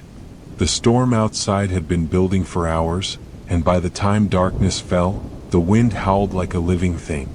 Rain lashed against the windows, and the distant rumble of thunder rolled across the empty fields surrounding our home. The isolation that I usually cherished now felt suffocating. Our house, a modest single story on the outskirts of town, stood alone at the edge of a sprawling woodland. The nearest neighbor was over a mile away. My wife, Julia, was reading in the bedroom while I finished some work on my laptop in the living room. Our 6-year-old son, Danny, had fallen asleep hours ago. By 9 o'clock, the storm was in full force.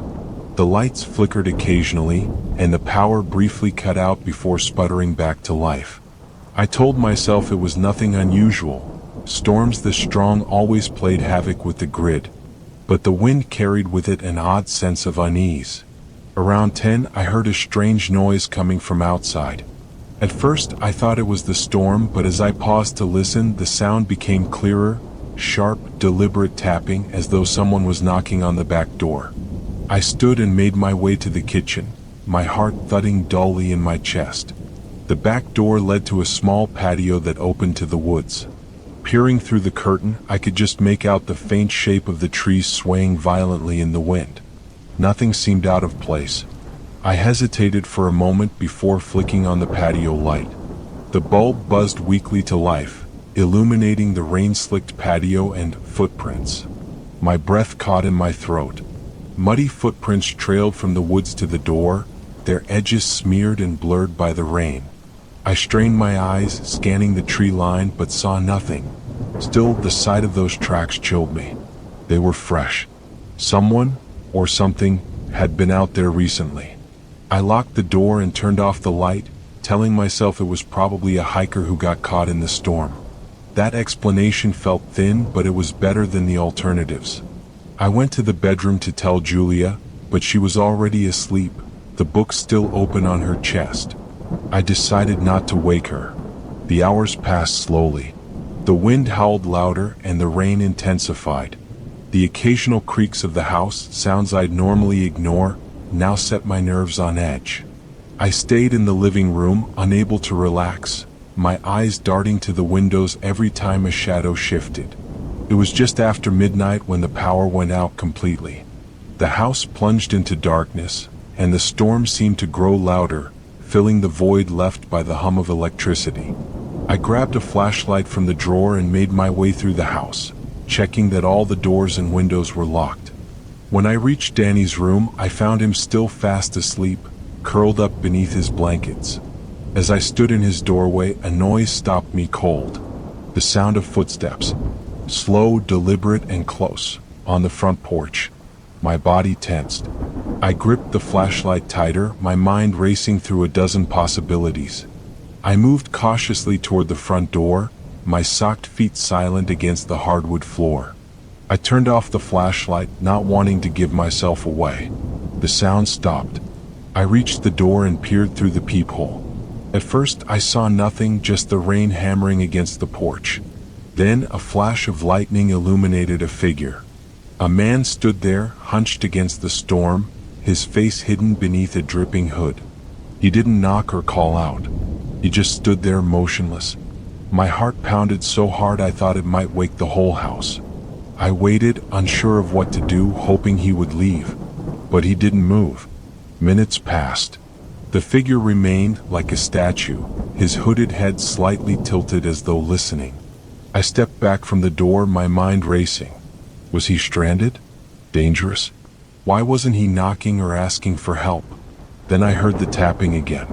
This time it wasn't at the back door. It was at Danny's window. My stomach dropped. I bolted down the hall to his room, my hands shaking as I flung open the door. Danny was still asleep, undisturbed by the noise. I crept to the window, keeping low, and peered through the edge of the curtain. Another flash of lightning revealed a second figure, standing just outside. This one was smaller, thinner, but no less menacing. They were pressing their face to the glass as though trying to see inside. I felt a surge of adrenaline. I yanked Danny from his bed, muffling his startled cries with a hand over his mouth. "Quiet," I whispered, carrying him out of the room. By the time I reached Julia, she was already awake, alarmed by my rushed movements. "What's going on?" she demanded, but I hushed her and handed her the flashlight. "Take Danny to the bathroom. Lock the door. Don't come out until I say." She hesitated, but the fear in my voice convinced her. As soon as they were inside, I moved back to the living room, grabbing a fireplace poker along the way. The front door rattled violently, shaking in its frame. I stood in the darkness, gripping the poker, ready to defend my family. The door held firm, but the intruders weren't giving up. The sound of breaking glass erupted from the kitchen. I moved toward the noise, keeping low. Through the broken window, I saw one of them climbing inside, their hood slipping to reveal a gaunt, pale face. Our eyes met, and for a split second, neither of us moved. Then they lunged. I swung the poker wildly, catching them in the shoulder. They stumbled but didn't fall, and I swung again. This time they retreated, disappearing back through the window. The storm seemed to grow louder, drowning out all other sounds. I waited, heart racing, but the house fell eerily silent. Moments later, the faint wail of sirens cut through the noise. The intruders must have seen the lights approaching because they vanished into the night. When the police arrived, they found muddy footprints around the house and signs of forced entry at the kitchen window. They assured us the intruders were likely thieves, taking advantage of the storm to target isolated homes. But I couldn't shake the feeling that it was more than that. The way they moved, the way they watched us, it felt calculated, personal. The officers left before dawn, promising to patrol the area. I spent the rest of the night in the living room, the poker still in my hands, staring out into the storm. As the sun rose, the rain finally stopped. I went outside to inspect the damage, hoping to find some closure. That's when I noticed something in the mud near Danny's window. A single, child-sized handprint.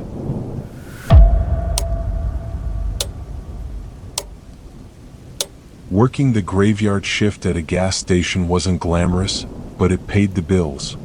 I'd taken the job to make ends meet after college, telling myself it was temporary. 3 years later, I was still there, stuck in a cycle of caffeine-fueled nights and exhausted mornings. Tonight, however, would be my last shift. I'd finally found a new job and was ready to leave the fluorescent hum of the station behind. The station was just off a desolate highway, surrounded by thick pine forests on one side and an empty stretch of road on the other. It was the kind of place where time felt suspended. The steady flicker of the old neon sign outside was the only indication to passing drivers that the station was open. It was just past midnight when the rain began. The sky opened up without warning, and within minutes, the highway was slick and shining under the dull glow of the overhead lights. A single car passed every hour, if that. Most of the time, it was just me, the rain, and the occasional distant rumble of thunder. I had settled into my usual routine, stocking shelves, checking inventory, and scrolling through my phone during the quiet stretches. The monotony was comforting in a way, but it also made me hyper-aware of the smallest disruptions. The first strange occurrence came at 1:17 a.m. I remember the exact time because I just checked the clock on the register. A car pulled into the lot, a beat-up sedan with one headlight dimmer than the other. It parked near the pump closest to the store, but no one got out. I waited a few minutes, watching through the glass, expecting to see the driver emerge. They didn't. The engine continued idling, headlights cutting through the rain. I thought about stepping outside to check, but something about the stillness inside the car made me hesitate. Instead, I picked up the store phone and pretended to dial a number, hoping the sight of me on the phone might prompt the driver to act. It worked, sort of. The engine cut off and the headlights blinked out, but no one got out of the car.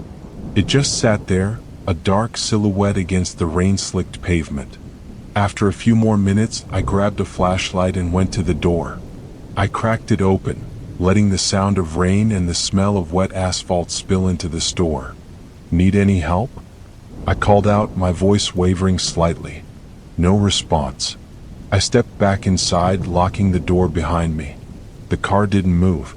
I told myself it was probably someone waiting out the storm, maybe even someone who'd fallen asleep.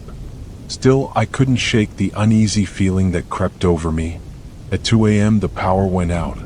The entire station plunged into darkness, save for the faint glow of the emergency lights above the exits. Outside, the rain had intensified, pounding against the windows like a relentless drumbeat. I fumbled for my phone, turning on the flashlight, and moved toward the breaker box in the back room. As I passed the front windows, I glanced outside. The car was gone. Relief washed over me, followed almost immediately by dread. I hadn't heard the engine start, and the rain should have made it impossible for someone to drive away without me noticing. I forced myself to focus on the task at hand. The breaker box was in the storage room, a cramped space filled with cleaning supplies and unopened boxes of snacks. I pushed the door open and immediately froze. Someone had been in there. The room was usually immaculate.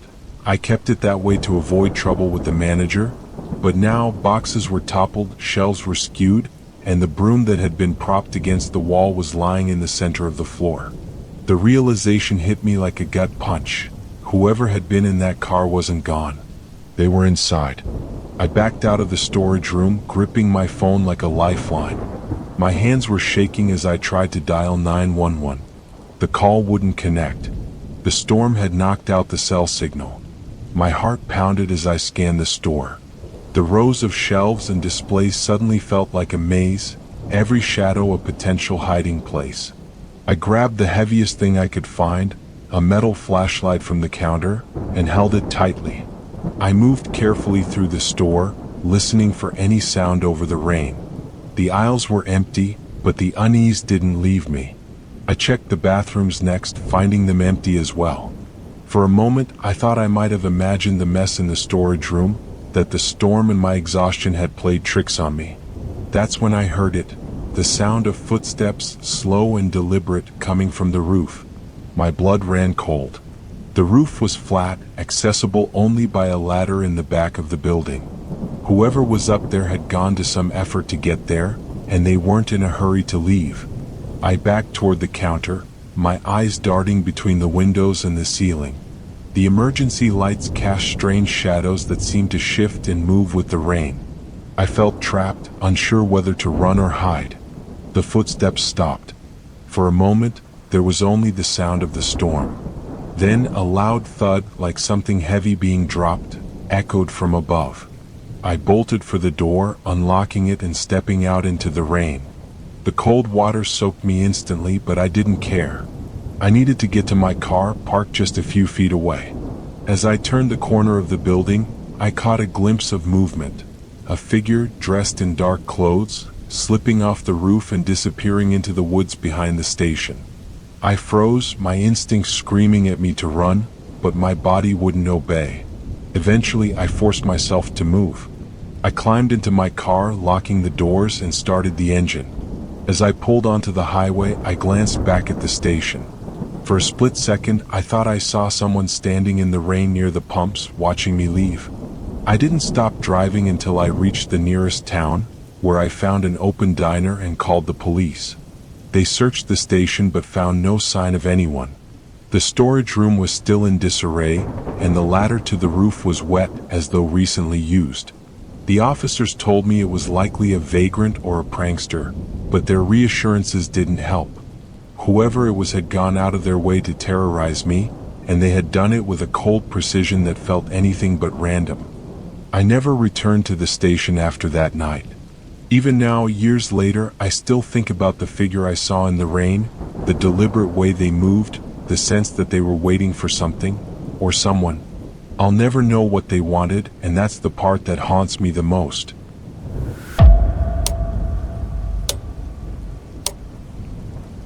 I had always enjoyed driving at night. There was something peaceful about the empty roads and the way the world seemed to shrink into the narrow beam of headlights. But this wasn't a normal night.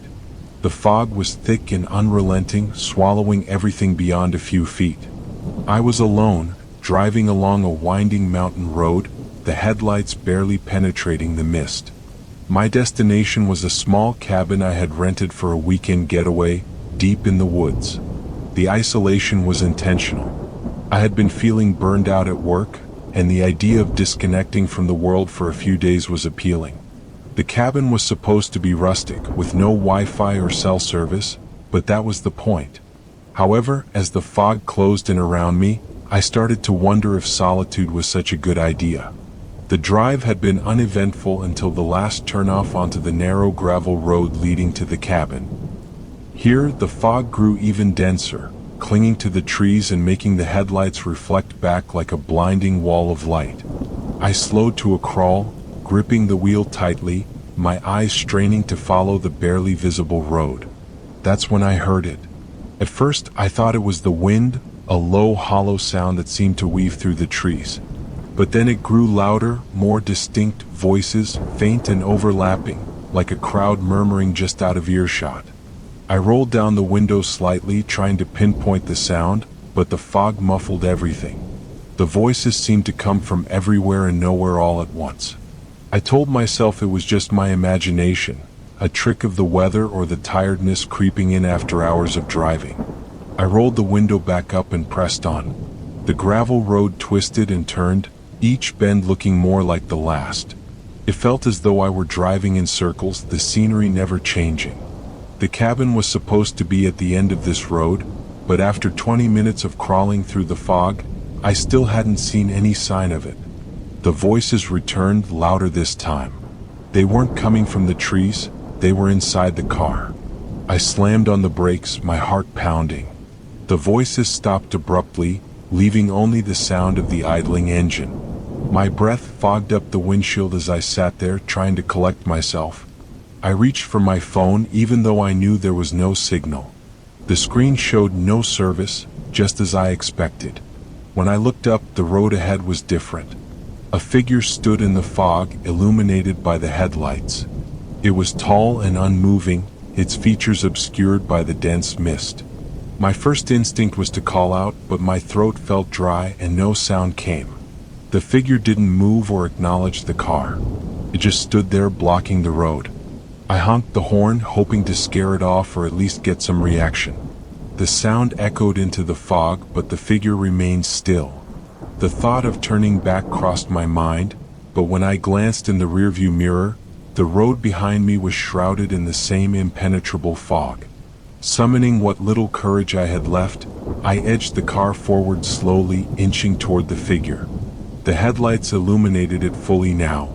A man wearing old, tattered clothes, his head tilted slightly as if listening. I stopped the car just a few feet away. The figure still didn't move. My heart raced as I gripped the wheel, unsure of what to do. Then, without warning, the man stepped to the side, disappearing into the fog. Relief washed over me, but it was short-lived. The voices returned, louder and more distinct. They weren't murmurs anymore. They were whispers, low and conspiratorial, speaking words I couldn't understand. They seemed to come from the air itself, wrapping around the car like the fog. I pressed the gas pedal, desperate to reach the cabin and escape whatever was happening. The gravel crunched beneath the tires as I sped forward, my eyes darting between the road and the trees, expecting the figure to reappear at any moment. After what felt like an eternity, the cabin finally came into view, its outline barely visible through the fog. I pulled into the small clearing and parked, not bothering to unload my bags. I just wanted to get inside, lock the door, and wait for the morning. The cabin was exactly as described, small, simple, and remote. I turned on the lights and checked the locks on the doors and windows, trying to convince myself that I was safe.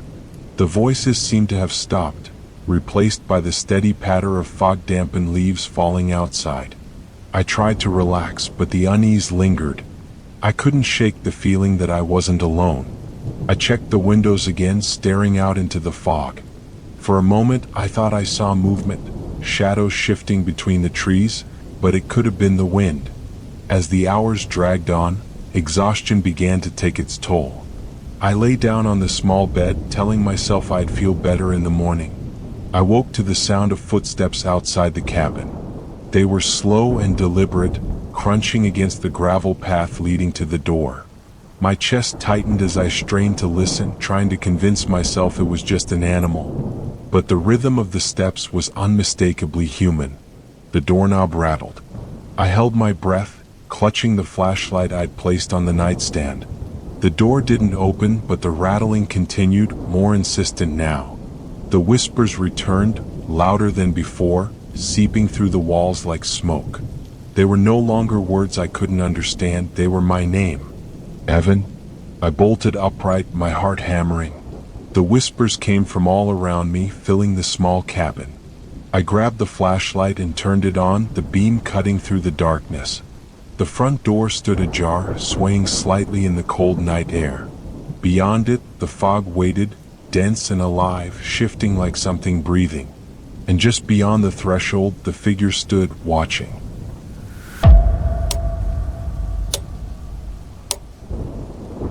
Moving into the old apartment building had seemed like a good idea at the time.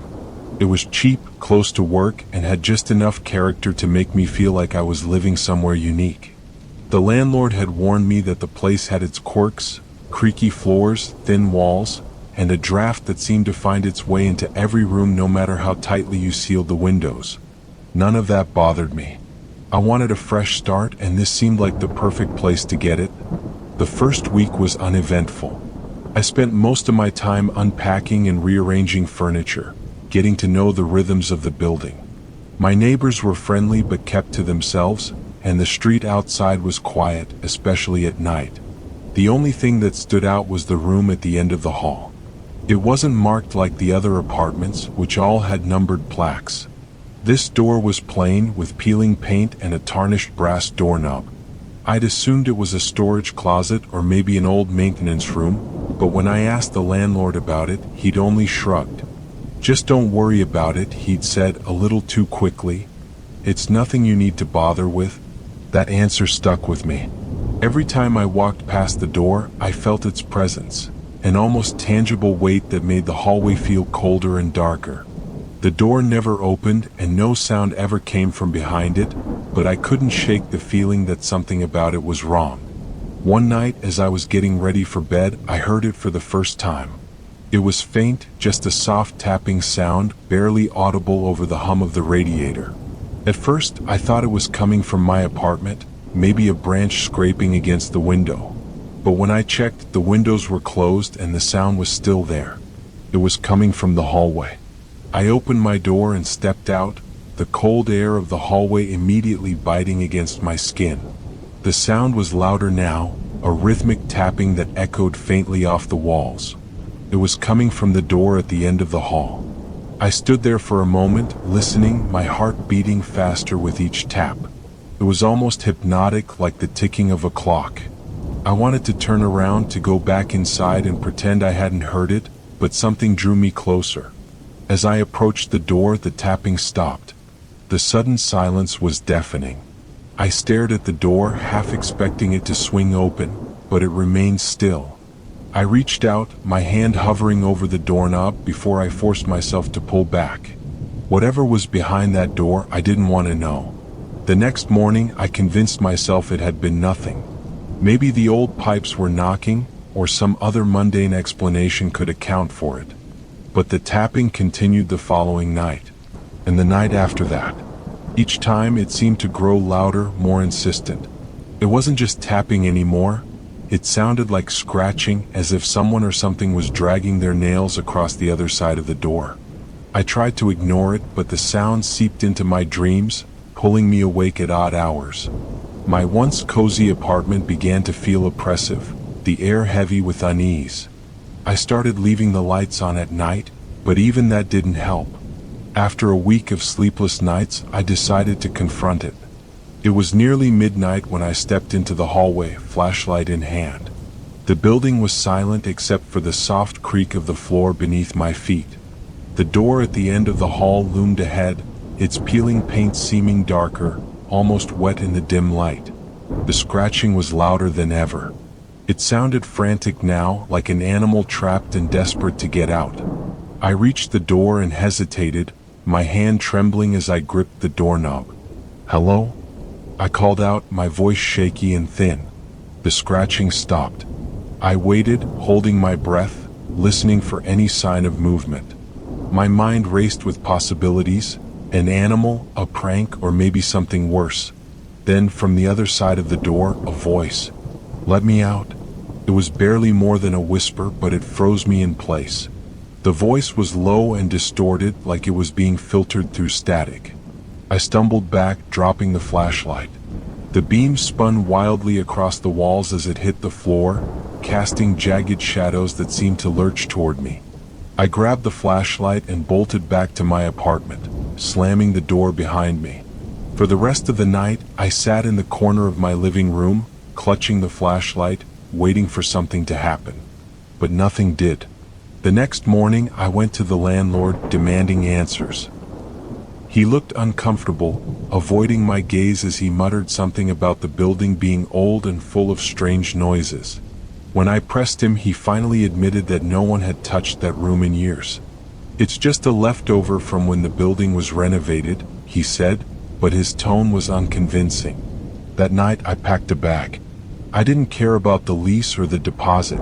I just wanted out. As I was loading my car, I glanced up at the hallway window.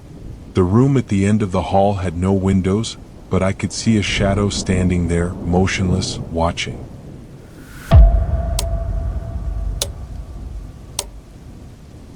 It was past midnight when I finally hit the road.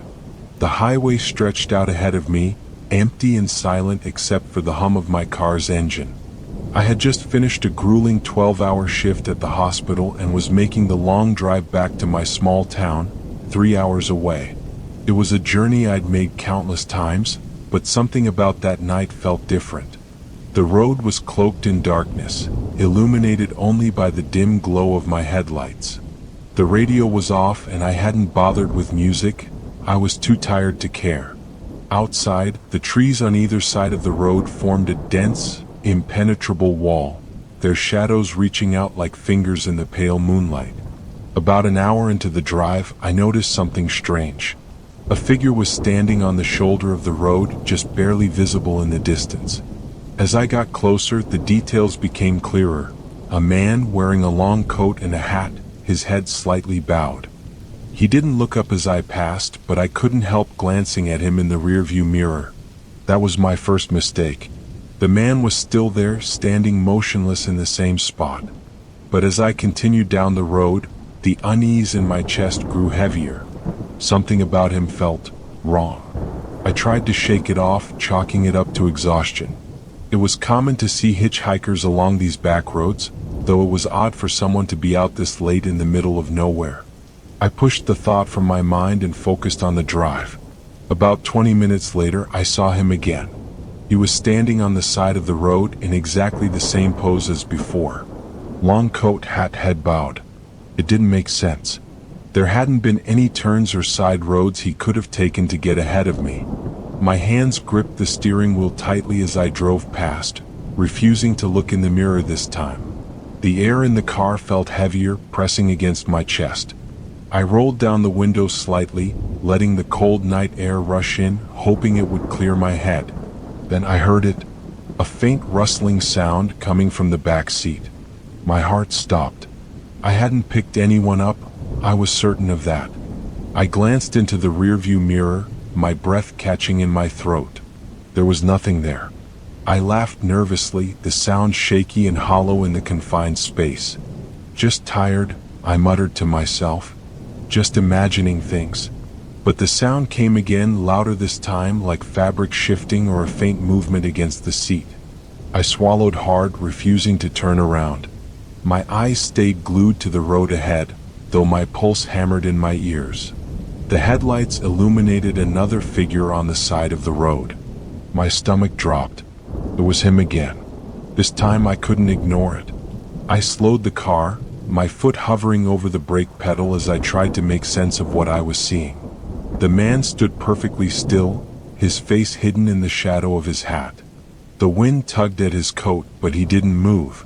I sped up, my knuckles white on the wheel. The car's engine roared as I put more distance between myself and the figure. But no matter how far I drove, the feeling of being watched wouldn't leave me. It wasn't until I reached the next stretch of highway that I let myself breathe again. The road was empty, the trees thinning as the terrain flattened. I convinced myself I'd just imagined the whole thing, a trick of the light combined with my fatigue. Then the rearview mirror shifted. I hadn't touched it, but it tilted slightly, the angle adjusting until I could see the back seat clearly. The man was sitting there, his hat obscuring his face, his body unnaturally still. I slammed on the brakes, the tires screeching as the car skidded to a halt. My hands trembled as I fumbled with the door handle, throwing it open and stumbling out onto the road. The cold air hit me like a slap, but I barely noticed. The car was empty. I stood there, panting, the silence of the night broken only by the distant chirping of insects. My headlights illuminated the empty interior of the car, the back seat perfectly normal. For a long moment I didn't move. My eyes darted between the car and the road, half expecting to see the man standing in the shadows. But there was nothing. Eventually I climbed back into the car, locking the doors behind me. My hands shook as I started the engine, the noise cutting through the stillness like a lifeline. The rest of the drive was a blur. Every shadow seemed to shift, every sound felt amplified, but I didn't stop again. When I finally pulled into my driveway, the first rays of dawn were breaking over the horizon. I didn't look in the rearview mirror as I turned off the car. Later, as I unpacked my things, I found something that made my blood run cold. On the back seat, where I knew I had been alone, was a single wet footprint.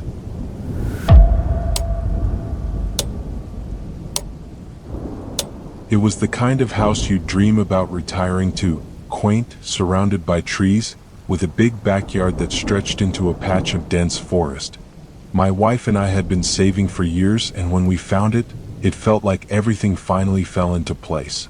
The previous owners had moved out in a hurry, or so it seemed, because they left behind a lot of odds and ends. An old swing set, a broken lawnmower, and most notably, a shed at the edge of the property. The shed was unremarkable at first glance. It was small and weathered, with a rusted padlock securing the door. My wife suggested we open it and clear it out, but with all the unpacking and settling in, it didn't feel urgent. Weeks passed, and life in the new house was everything we'd hoped for, until the first night I noticed the light. I was sitting in the living room, the blinds half open, when I caught a faint glow coming from the direction of the shed. At first, I thought it was the moon reflecting off the metal roof, but as I stepped closer to the window, I realized it wasn't that. It was coming from inside the shed. I stared at it for a while, my mind racing for a reasonable explanation. Eventually, I convinced myself it was just some kind of reflective material catching light, and I went to bed. The next morning, the shed looked as ordinary as ever. No light, no signs of anything unusual. I almost forgot about it, until it happened again the following night. This time, the glow was stronger, pulsating faintly like a firefly trapped in a jar. It made no sense. The shed didn't have any power running to it, and I hadn't seen any wires when we moved in. Curiosity got the better of me. The next day, I went out to the shed, determined to open it. The padlock was rusted but sturdy, and no amount of pulling or prying made a difference. Frustrated, I went back to the house, grabbed a pair of bolt cutters, and returned. As I positioned the cutters over the lock, a strange sensation washed over me. It was like the air had grown heavier, pressing down on my chest. My hands hesitated, and for a moment, I thought I heard something faint coming from inside, a low, rhythmic tapping, barely audible. I froze, my mind racing. Was it an animal? A raccoon or some other critter that had gotten stuck? But how would it have gotten in with the lock still in place? I stepped back, the bolt cutters slipping from my hands. I decided to leave it alone for now. That night, the light came back, brighter than ever. It flickered and shifted, casting faint shadows through the cracks in the wood. This time my wife noticed it too. "Did you leave something in there?" she asked, peering out the window. "No," I said, trying to keep my voice steady. "It's locked, remember?" Her brow furrowed. "Then what's causing that?"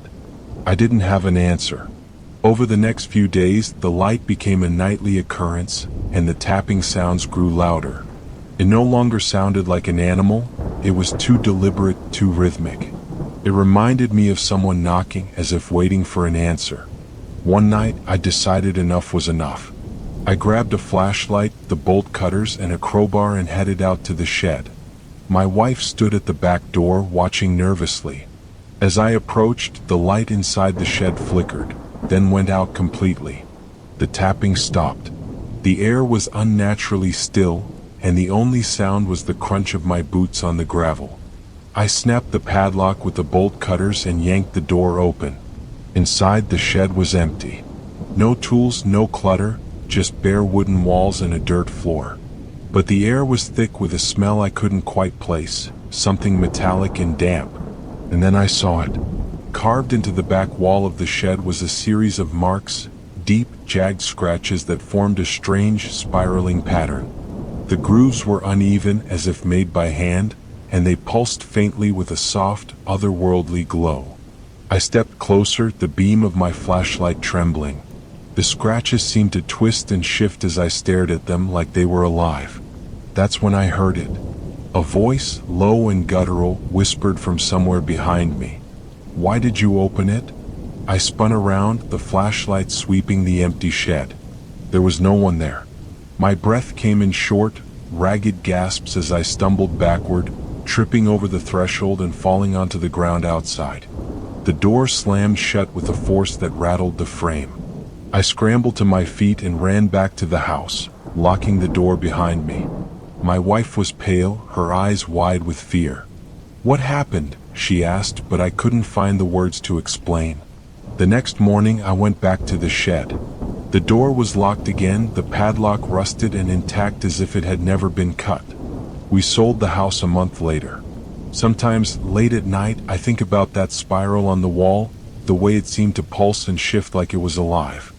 I never told anyone about the voice, but I can still hear it, faint and mocking, every time I close my eyes.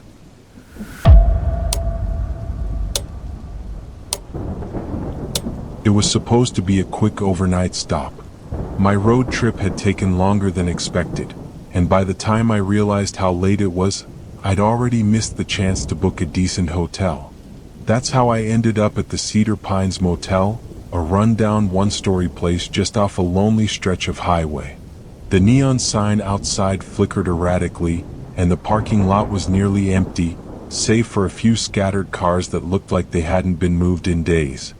The clerk at the front desk barely looked up from his phone as he handed me the key to room 6, muttering something about it being the only room left.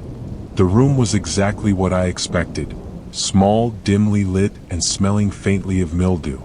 The wallpaper was peeling in places, and the single window looked out onto the highway where fog was beginning to settle. I was too tired to care. All I wanted was a few hours of sleep before getting back on the road. But the uneasy feeling started almost immediately. As I lay in the bed, the silence was oppressive. There was no hum of passing cars, no distant chatter from other rooms, just the faint ticking of the old clock on the wall. It felt too quiet, like the room was holding its breath. I turned off the light and closed my eyes, but sleep didn't come. A strange sensation crept over me, like I was being watched. I told myself it was just paranoia, the result of exhaustion and the eerie vibe of the place. But then I heard it. A faint knock. At first, I thought it was coming from the door, but as I strained to listen, I realized it was coming from the wall. It was soft, irregular, like someone tapping lightly just on the other side. The room next to mine was empty. I turned on the light and sat up, my heart pounding. The knocking stopped immediately, leaving the room eerily silent once more. I tried to convince myself it was just the pipes or the old building settling, but the unease lingered. I got up to check the window, pulling back the thin curtain to look outside. The fog had thickened, swallowing the parking lot in a dense gray haze. That's when I noticed it. A figure barely visible through the fog, standing just beyond the edge of the motel's lights. It wasn't moving, just standing there watching. I stepped back, letting the curtain fall, and tried to steady my breathing. Maybe it was another guest or a local wandering through. But something about the stillness of the figure made my skin crawl. I double-checked the lock on the door and crawled back into bed, keeping the light on this time. Minutes passed, then an hour, and just as I was beginning to drift off, the knocking started again. This time it was louder. It wasn't coming from the wall anymore, it was coming from inside the room. I froze, every muscle in my body tensing. The sound was soft but deliberate, like knuckles rapping against wood. It came from the closet.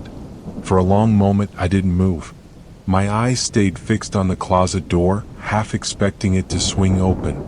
The knocking continued, steady and rhythmic like a heartbeat. I finally worked up the courage to move. Grabbing my phone, I turned on the flashlight and slowly approached the closet. The knocking stopped just as I reached for the handle. The door creaked open, revealing an empty space. No clothes, no luggage, nothing but a bare rod and a dusty floor. The light from my phone illuminated the back of the closet, where something caught my eye. There were scratches on the wood, deep and uneven, as if someone had clawed at it. Beneath the scratches, faint words were etched into the surface. "Leave." I slammed the door shut and backed away, my heart racing. My instinct was to grab my bag and get out of there, but when I glanced out the window again, the figure was gone. I spent the rest of the night sitting on the bed, my bag packed and ready, waiting for dawn. The knocking didn't come back, but the silence felt heavier, almost suffocating, like the room itself was watching me. At the first light of morning, I bolted. I tossed the key on the front desk without waiting for the clerk and got in my car, peeling out of the parking lot as fast as I could. It wasn't until I was miles down the road that I dared to check the rearview mirror. For a split second, I thought I saw the figure again, standing in the middle of the road, watching me drive away. I never told anyone about that night, but I still think about room 6 every time I pass a lonely motel. I'll never know who or what was knocking, and I don't want to.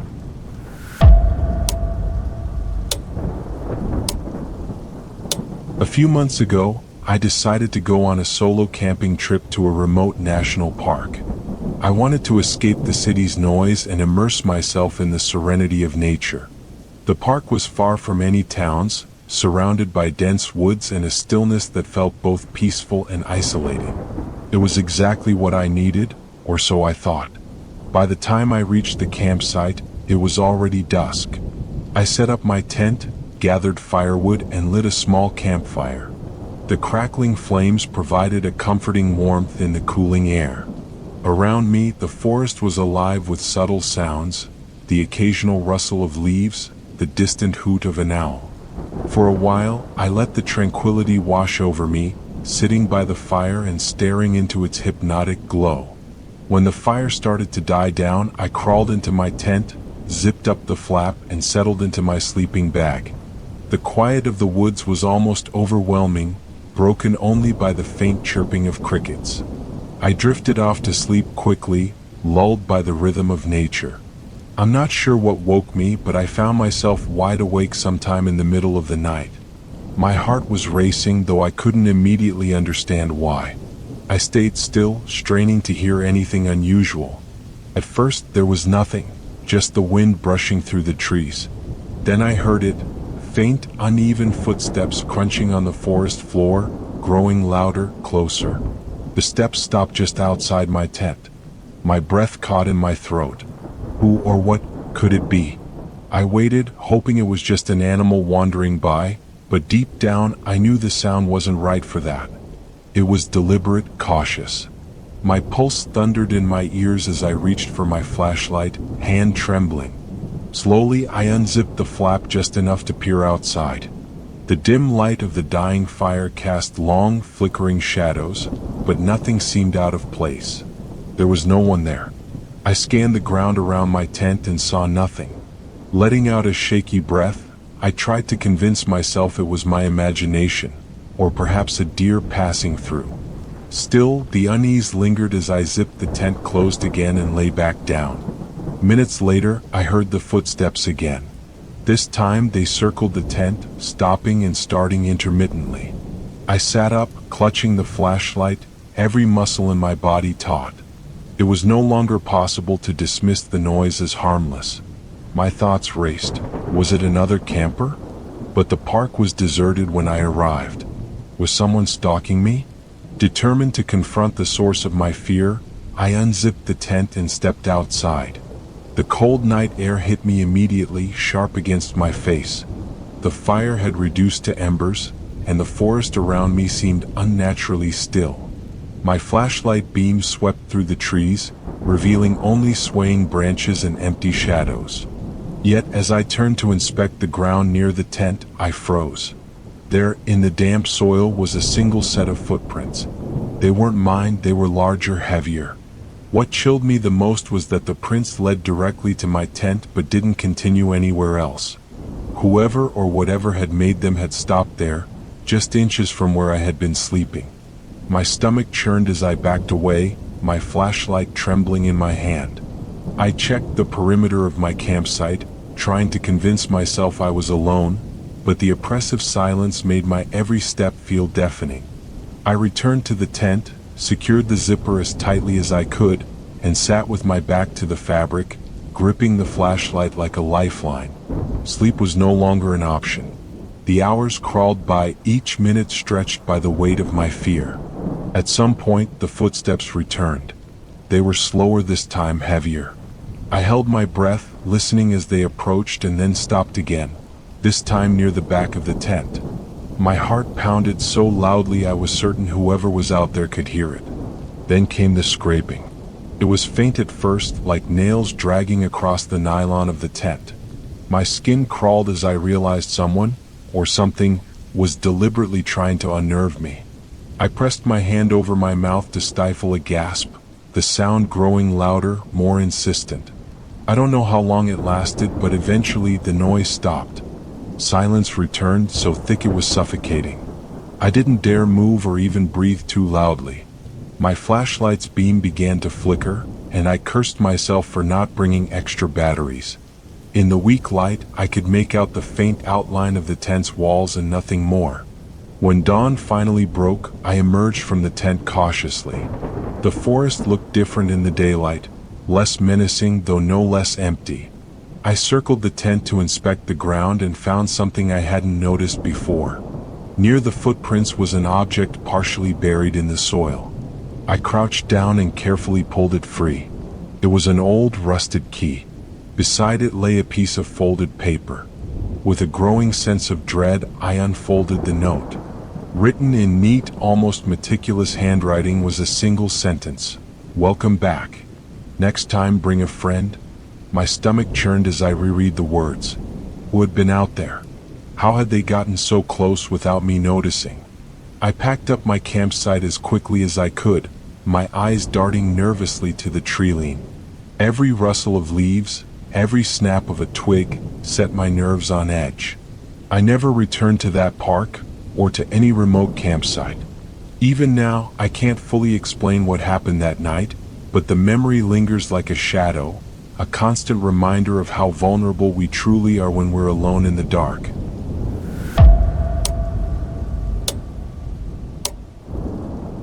Driving home late at night can be unnerving, especially in bad weather. This particular night was one I would never forget. The rain was relentless, blurring the windshield and making the roads glisten like black mirrors under my car's dim headlights. It was about 2:30 a.m. and the streets were desolate, a stark contrast to the lively city I knew during the day.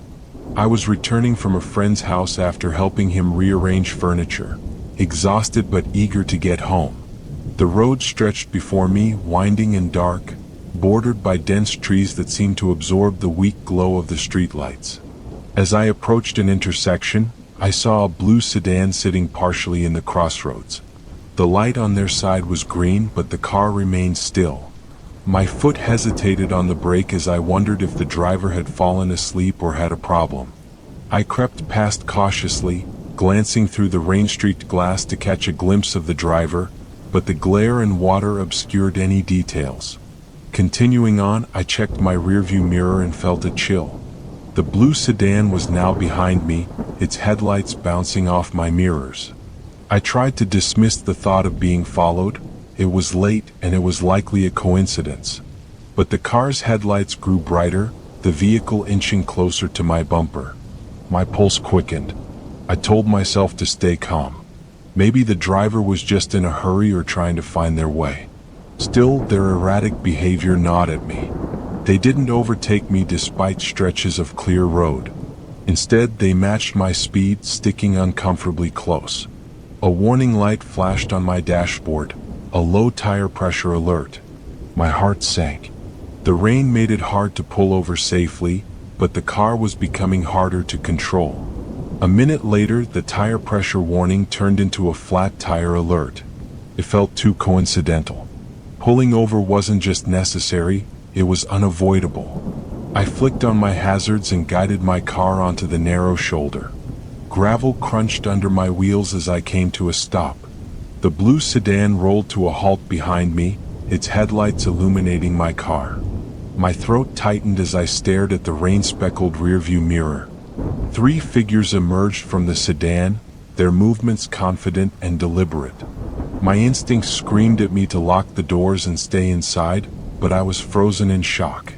One man approached my window, knocking forcefully while shouting something unintelligible over the pounding rain. Another began circling the car, his silhouette a dark shadow against the stormy backdrop. The third lingered near the sedan, keeping a watchful eye on the road. I fumbled for my phone, dialing 911 as my hands trembled. The operator's calm voice steadied me as I whispered my situation, barely audible over the noise. The man at my window grew more impatient, slamming his fist against the glass. "Open the door. Your car's unsafe to drive. We'll help you fix it," he shouted. His tone, though assertive, carried a sinister edge that made my stomach churn. I shook my head, hoping he would take the hint. Instead, he motioned to the other man, who smashed the rear passenger window with something heavy, a crowbar, perhaps. Glass rained onto the seat as I let out a scream. They reached in, fumbling for the lock. My mind raced as I fought against panic. I threw the car into reverse, slamming my foot on the gas. The car lurched backward, jolting the man near the rear window. He stumbled but regained his footing quickly. I didn't dare look back as I shifted into drive and sped off, the flat tire scraping against the asphalt. The sedan's headlights appeared in my mirror again, but they quickly faded as I took a sharp turn onto a side street. My car limped into a well-lit gas station parking lot, where I finally stopped to catch my breath. Tears streamed down my face as I clutched the steering wheel. I called the police again to update them on my location. Officers arrived within minutes, their presence a much-needed source of relief. The police took my statement and inspected my car, noting the shattered window and the obvious signs of tampering. Later, I learned that the perpetrators had scattered tire spikes on the road, a calculated move to force drivers like me to pull over. The method wasn't new, but it was rare in my area. The incident left me shaken for weeks. I couldn't stop thinking about how much worse it could have been. What if I had gotten out of the car? What if I hadn't managed to escape? Though the police assured me they were investigating, no arrests were ever made. The blue sedan was never found and the case went cold.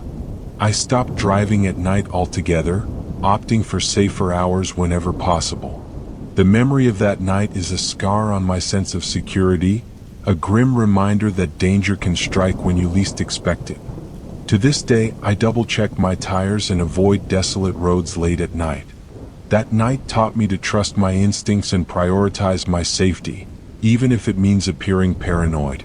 In the grand scheme of things, it's better to be cautious than to risk becoming another cautionary tale.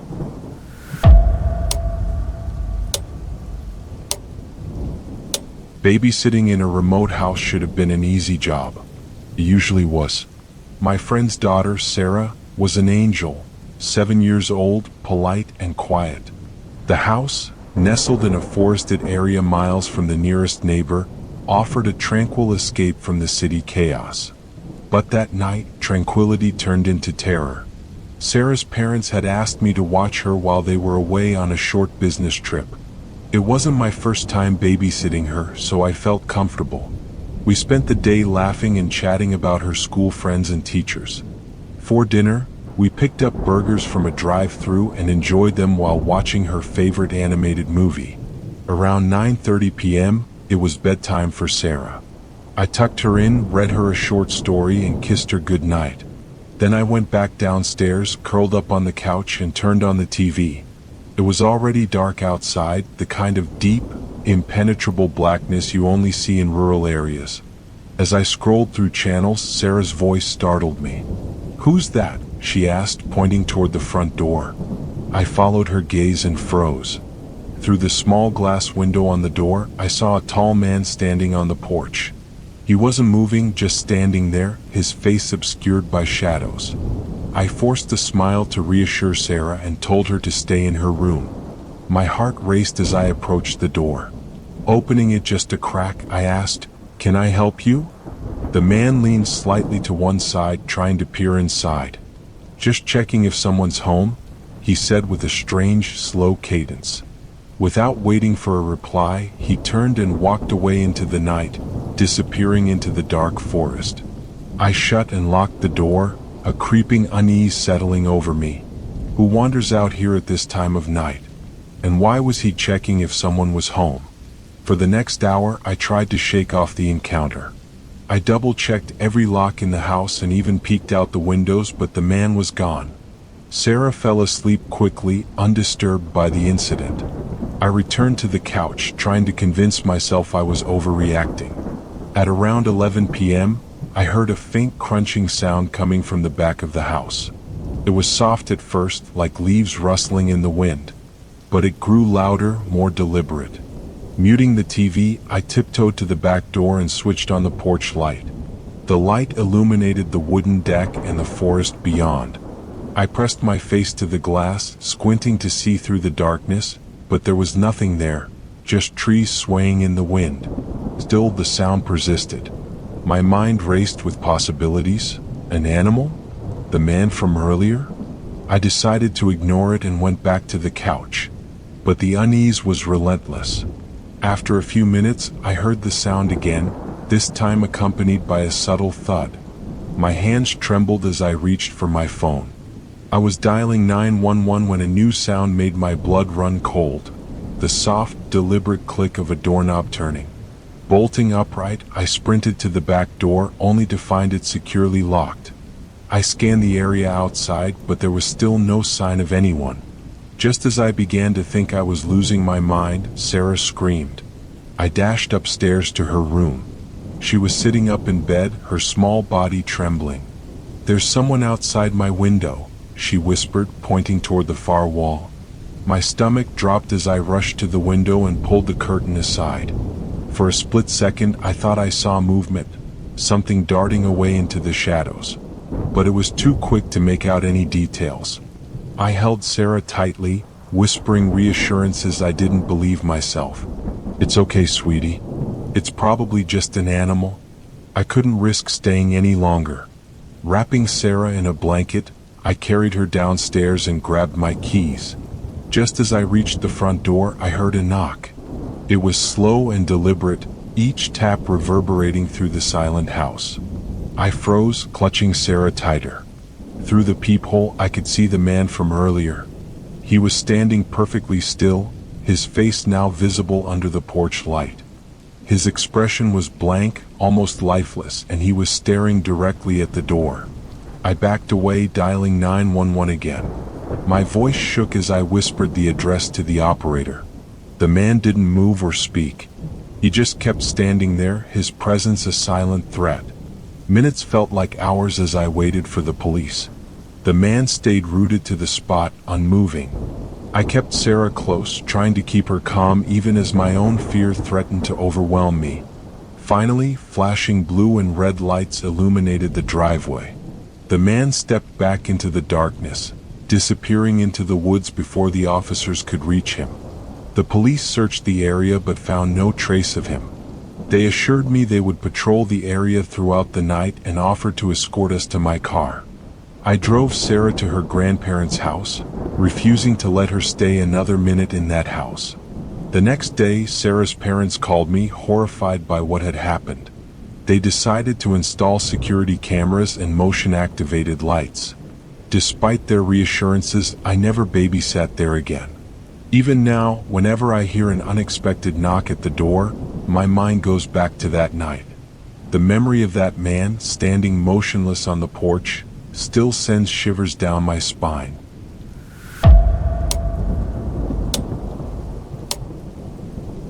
Running an Airbnb seemed like a perfect side hustle. My wife and I owned a small house in a popular vacation spot, and renting it out gave us an extra income stream. For the first few years, everything went smoothly. Guests came and went, and we rarely interacted with them beyond a few text messages. That was until one particular night changed everything. We had rented the house to what appeared to be a young couple visiting for a single night. They booked last minute and their profile seemed normal enough. When they arrived, I texted them the access code for the front door as usual. Not long after, they messaged back to say everything looked great. I thought nothing more of it and settled in for a quiet evening at home. Around 9 p.m., I received another text. It was the man claiming the water in the house wasn't working. His tone was polite, but he insisted the issue needed to be fixed immediately. I was skeptical. The plumbing had never caused problems before. Still, I felt obligated to check, so I grabbed my tools and drove over. When I arrived, I noticed something odd. There were 2 cars parked in the driveway. For a couple staying one night, why would they need 2 vehicles? I shrugged it off, figuring maybe they had visitors. But as I approached the house, unease crept in. The windows were dark, and the house seemed eerily quiet. I knocked on the door, but no one answered. Using the access code, I let myself in, calling out to the guest. "Hello? I'm here to check the water issue." No response. The air inside felt heavy, and I couldn't shake the sense that I was being watched. Determined to figure out the issue quickly, I headed straight to the basement where the main water valve was located. The staircase creaked as I descended, and the dim bulb above barely lit the space. The valve looked fine. No leaks, no damage. I turned it slightly, and water began rushing through the pipes. It had been manually shut off. That's when I heard it, the faint sound of footsteps above me. My breath caught as the basement door creaked open, followed by the unmistakable thud of multiple pairs of boots descending the stairs. My heart pounded as 3 men appeared at the bottom, their shadows stretching across the walls. "Is it fixed?" one of them asked, his voice calm but unsettling. The man holding the flashlight looked much older than the young couple I'd expected. His companions flanked him silently, their expressions unreadable. "Yes, it's working now," I stammered, trying to keep my voice steady. "It must have tightened itself." I stepped toward the stairs, hoping to edge past them, but they didn't move. As I drew closer, I spotted a gun tucked into the waistband of the man nearest the steps. My blood ran cold. They weren't here for the water. "I'll get out of your way," I said, forcing a casual tone. The men exchanged a glance but stepped aside. My legs felt like jelly as I climbed the stairs, careful not to make any sudden movements. When I reached the top, I didn't bother to lock the door behind me. I ran straight to my car, heart pounding, and sped away. Back home, I told my wife everything. She convinced me to call the police, and within an hour, officers were at the house. The guests were gone by the time they arrived, but the officers found evidence that chilled me. Several items were missing, including some expensive electronics and decorations. The card used to book the stay had been stolen, and the young couple turned out to be a complete fabrication. The scariest part, though, was their plan. The water issue had been a ploy to lure me there. What they intended to do, I'll never know, but the presence of a gun told me it wasn't going to end well. Why they let me leave unharmed remains a mystery. Perhaps they didn't want to escalate things, or maybe they simply decided I wasn't worth the trouble. We stopped renting the house through Airbnb after that. The risk was too great, the sense of security too shattered. Months later, I still find myself replaying that night in my mind, haunted by the realization of how close I came to something far worse.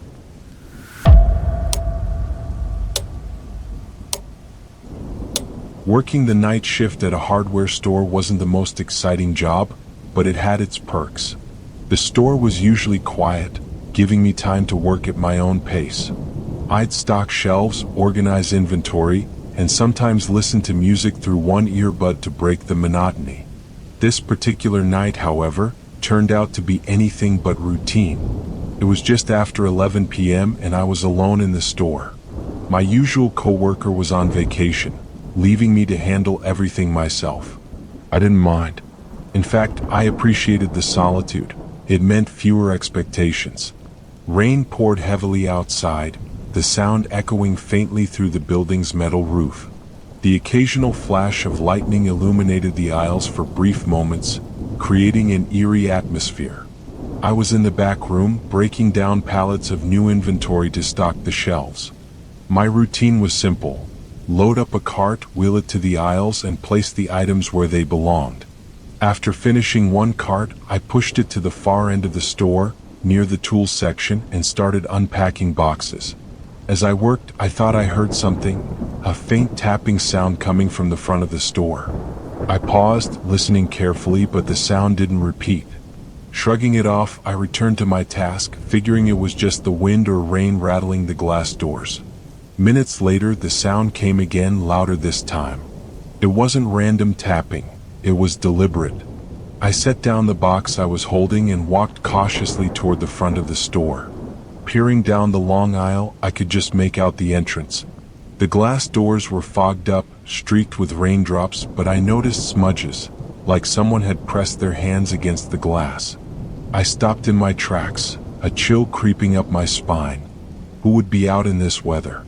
More importantly, why hadn't they come in or at least knocked? The doors were locked, but the idea of someone lurking outside made my skin crawl. I waited a moment longer, scanning the parking lot through the rain-specked glass. It was empty except for my car. Deciding there was nothing to worry about, I turned and headed back to the aisles. An hour passed without incident. I started to relax, convincing myself I'd imagined the whole thing. Then it happened again. This time, the unmistakable sound of something striking the front doors. My heart raced as I dropped what I was doing and rushed back to the entrance. From across the store, I saw a figure. They were standing just outside the doors, barely visible through the rain and foggy glass. As I walked closer, the figure suddenly moved, darting out of sight. I reached the entrance and looked out, my breath fogging the glass. There was no one there. I hesitated, my instincts screaming at me to go back to the safety of the back room, but curiosity got the better of me. I leaned closer to the glass, examining the smudges and scratches on the doors. They were fresh, as though someone had been deliberately clawing at the surface. A flash of lightning lit up the parking lot, and for a brief moment I saw the figure again, this time standing against the side of the building, partially obscured by the shadows. It was enough to send me scrambling back toward the rear of the store. I locked myself in the office, my hands trembling as I called the police. The operator assured me they'd send officers immediately. I stayed on the line, listening for any sound, but the store was eerily quiet. Then I heard it, a loud crash. My stomach dropped as I realized the intruder had broken through the glass. The store's alarm blared, its shrill tone echoing through the empty aisles. I held my breath, clutching the phone as I listened for footsteps. Minutes felt like hours before I finally heard voices. The police had arrived. They called out, their flashlights cutting through the darkness as they searched the store. Eventually they found me in the office, still shaking. After a thorough search, the officers determined that the intruder had fled. They found signs of attempted break-ins at other entrances and several large rocks near the shattered front doors. Strangely, nothing had been stolen. The shelves were untouched and the cash registers were still locked. What were they after? I asked one of the officers, my voice barely above a whisper. He shook his head. Could have been trying to scare you or waiting for a chance to ambush. The lack of a clear motive made the whole situation even more unsettling. I couldn't shake the image of the figures standing in the rain, their intentions unknown. For weeks after that night, I felt uneasy every time I stepped into the store. I'd catch myself glancing over my shoulder, jumping at every small sound. Eventually, I requested to switch to a daytime shift. I couldn't bring myself to work alone at night again. Even now, when I think back to that night, it's not the break-in that haunts me, it's the unanswered questions. Who was that person? Why didn't they steal anything? And what would have happened if the police hadn't arrived in time?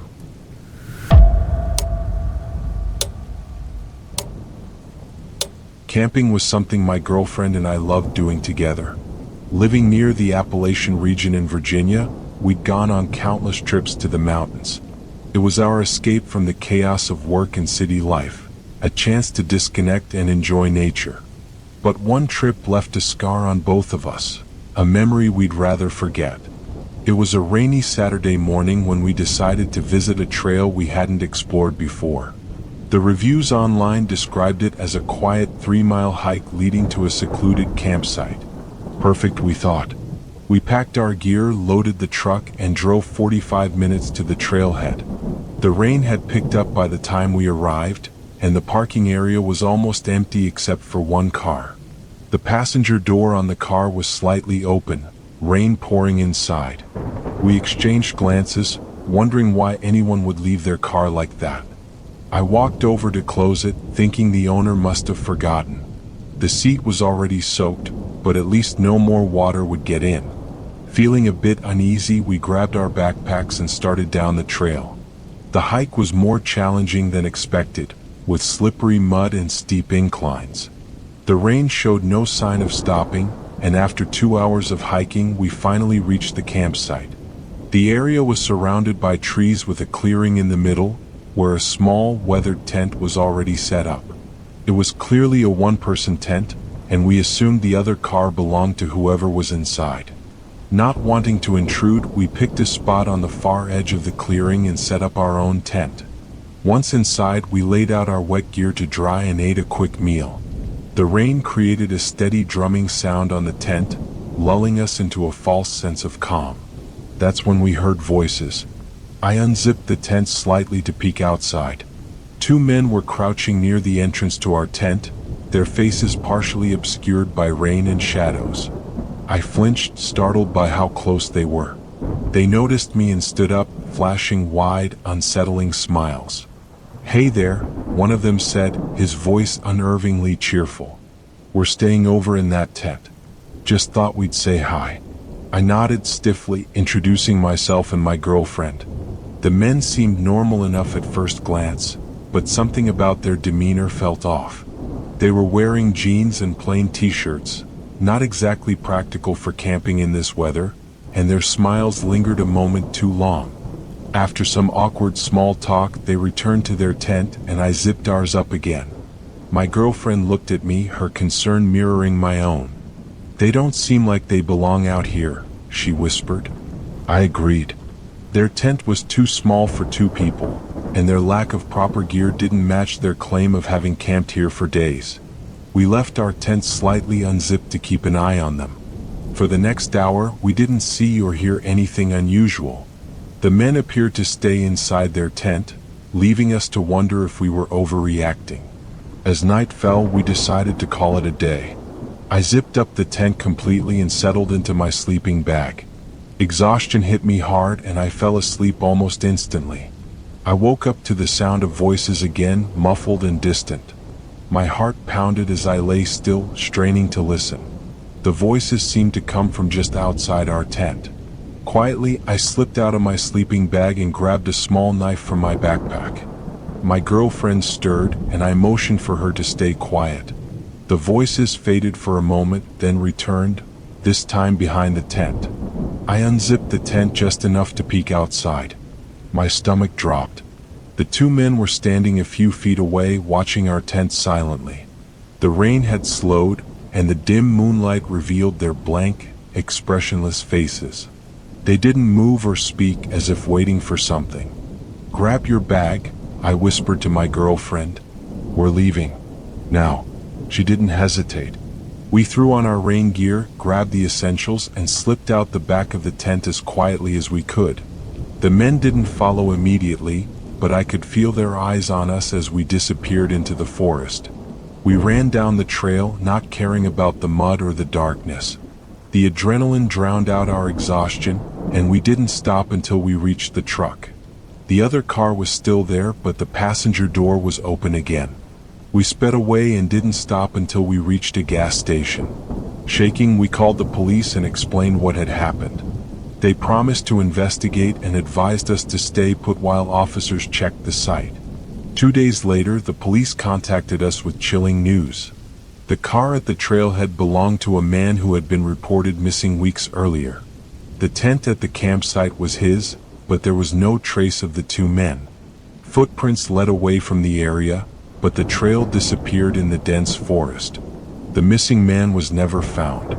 To this day, my girlfriend and I can't shake the memory of those men standing outside our tent. What were they planning? Were they responsible for the missing man? We'll never know for sure, but one thing is certain. We haven't been camping since.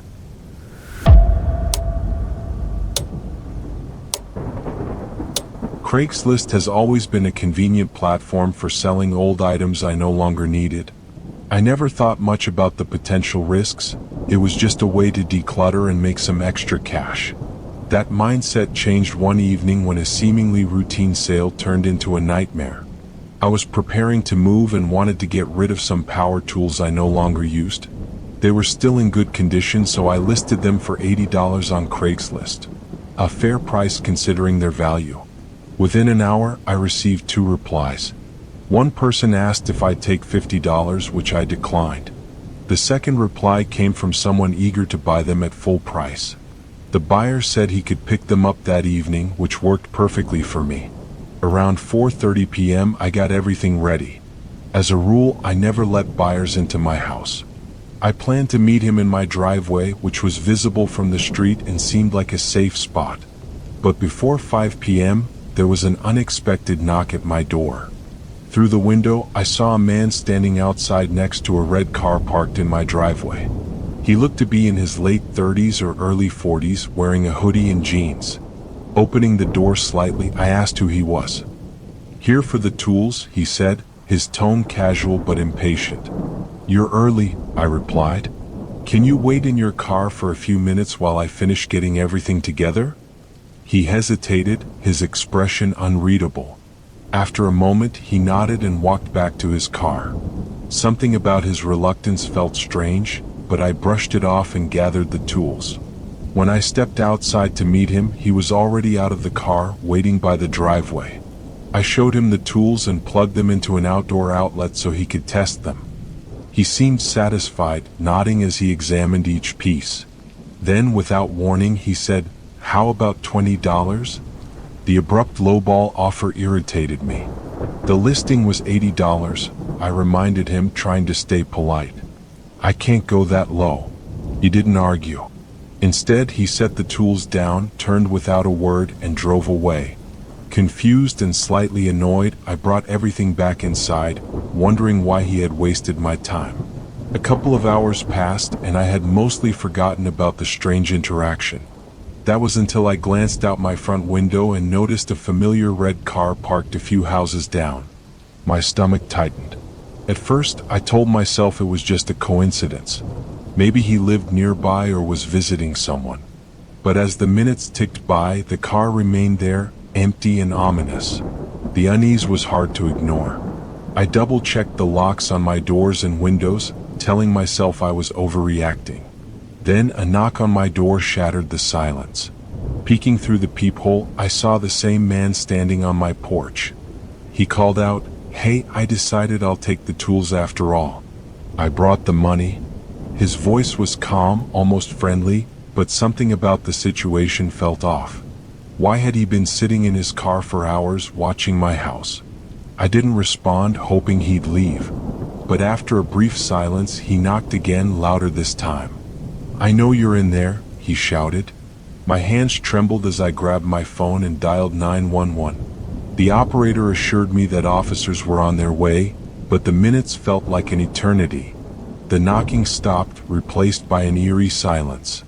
Then, out of nowhere, I heard a loud thud against the side of the house. I froze, straining to hear what was happening. Leaves rustled outside, followed by hurried footsteps.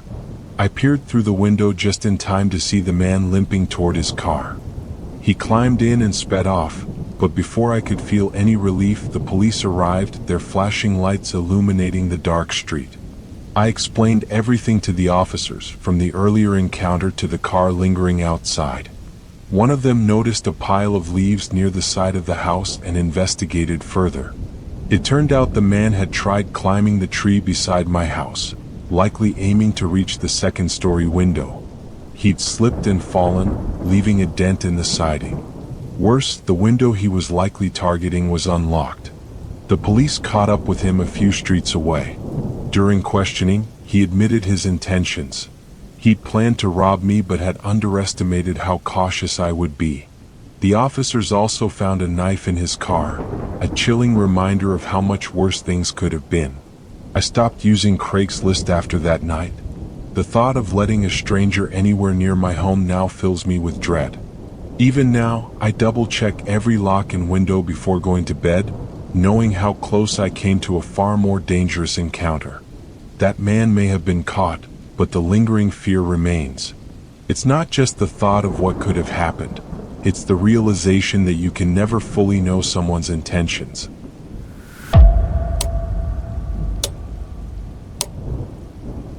House sitting for my uncle seemed like an easy way to experience living alone for the first time. He was going on vacation with his family to Europe, and since his house was in a quiet, snowy neighborhood, I figured it would be peaceful. I didn't realize then how unsettling the solitude would become. Before leaving, my uncle gave me strict instructions. No friends over, stay indoors as much as possible, and avoid the backyard. He mentioned the deep snow could cause accidents, but his insistence felt unusual. Still, I didn't question him. He left me with a fully stocked fridge, detailed care instructions for the house, and a set of keys. I was ready for my little adventure. The first couple of days were uneventful. I spent my time catching up on movies, reading books, and enjoying the quiet. It snowed heavily both nights, blanketing the yard in a pristine white layer. The house was old but cozy, with large windows letting in the soft glow of moonlight reflected off the snow. On the third night, around 2 a.m., I was jolted awake by a sound. It wasn't loud, just a faint knock or thud. Groggy but curious, I got out of bed and peered through the window. Snowflakes were falling gently, obscuring my view, but the yard appeared undisturbed. I convinced myself it was just the wind and went back to bed. A few minutes later, I heard it again, this time louder and coming from the front door. My heart started racing as I tiptoed downstairs, flipping on the lights as I went. When I reached the door, I hesitated, peeking through the peephole. No one was there. Cautiously, I cracked the door open, letting in a gust of freezing air. What I saw made me stop cold. A trail of small footprints in the fresh snow, leading from the edge of the yard straight to the door. They were too small for an adult, more like a child's. The street was deserted, and the footprints ended abruptly at the porch. There were no signs of anyone leaving.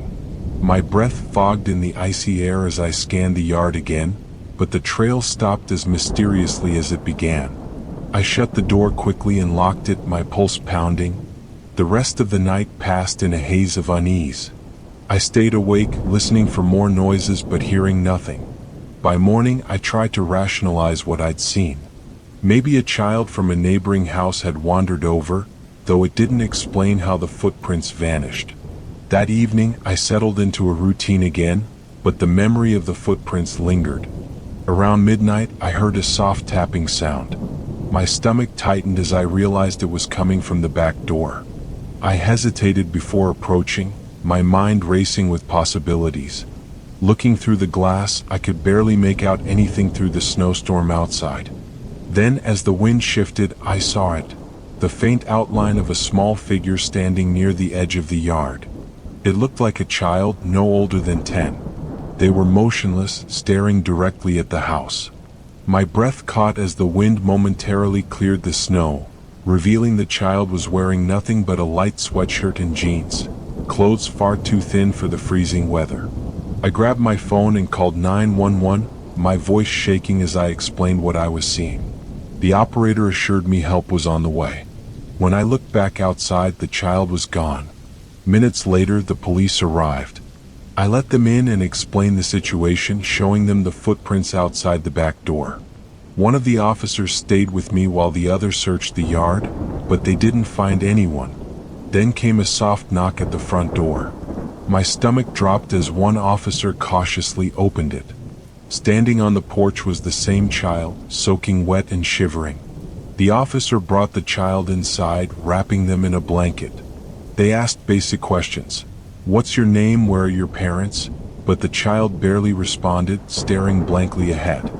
The officer's attempts to engage were met with silence, and the child refused to explain why they had come to the house. Eventually, the police took the child to a nearby station while continuing their investigation. I was left shaken, trying to make sense of what had just happened. The next morning, my uncle called to check in, and I told him everything. He was concerned but reassured me it was likely a one-off incident. But 2 weeks later, after my uncle returned, the unthinkable happened again. Another child was found in the yard, standing motionless in the snow, just like the first. This time, my uncle was home and he immediately called the police. Like before, the child provided no answers, only deepening the mystery. Over the following weeks, I pieced together bits of information from the police and local news. Both children had been reported missing months earlier, yet neither could explain how they ended up at my uncle's house. They seemed unharmed but emotionally detached, as if in a trance. To this day, no one has figured out the connection between the children and my uncle's property. Theories ranged from human trafficking to paranormal phenomena, but nothing was proven. My uncle insists he has no idea why it happened, but part of me wonders if there's something he's not telling us. Every time it snows, I can't help but think of those footprints appearing out of nowhere, leading to the door. It's a haunting reminder that some mysteries are never meant to be solved.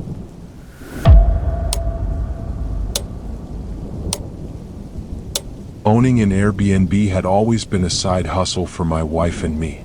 We rented out a cozy little house in a popular vacation area, and it was usually a straightforward business.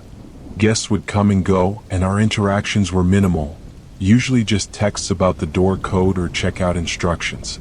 It felt safe and easy until one booking made us question everything. One evening, we received a last-minute reservation. A young couple booked the house for a single night, claiming they were passing through town. Their profile looked normal, with a few positive reviews from other hosts. I sent them the door code as usual and thought nothing more of it. A couple of hours later, I got a text from the man staying there. He said there was a problem. The water wasn't working.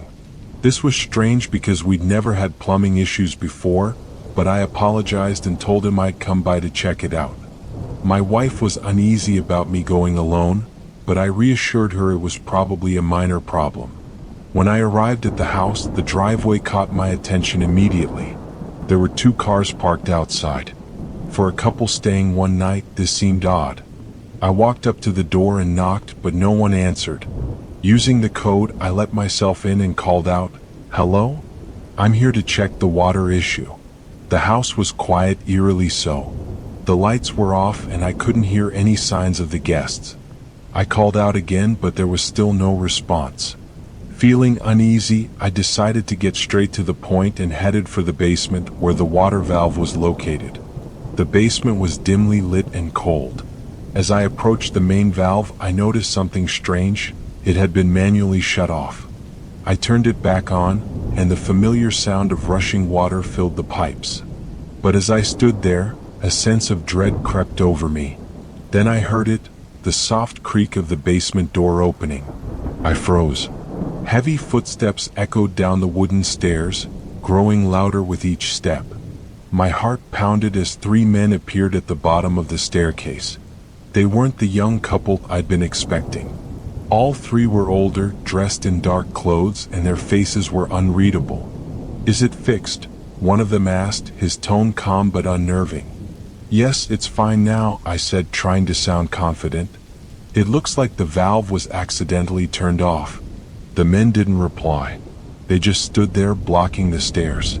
My eyes flicked to the one closest to me, and that's when I saw it. A gun tucked into his waistband. Panic surged through me, but I kept my composure. "Well, let me know if you need anything else," I said, stepping toward the stairs. The men didn't move at first, but after a long pause, they finally shifted to let me pass. My legs felt like lead as I climbed the stairs, trying not to appear rushed. As soon as I was outside, I sprinted to my car and drove away, my hands shaking on the wheel. When I got home, I told my wife everything. She was horrified and insisted we call the police immediately. The officers arrived at the house about an hour later, but by then the men were gone. They searched the property and found signs that the guest had been planning to stay longer. Blankets, canned food, and other personal items were stashed in the basement. More disturbingly, they discovered several items missing from the house, including electronics and small valuables. The credit card used to book the reservation turned out to be stolen, and the couple's Airbnb profile was fake.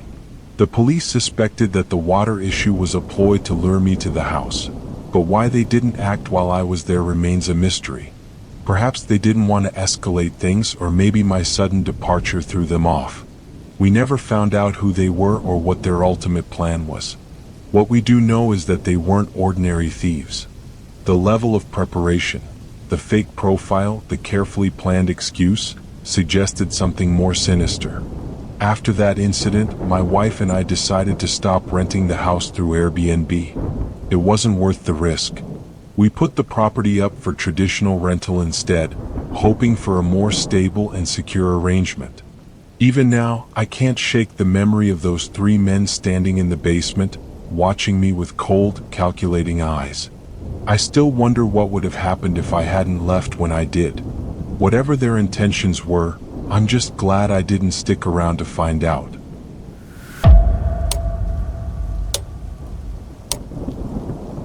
Living in a small cabin on the edge of town was usually peaceful.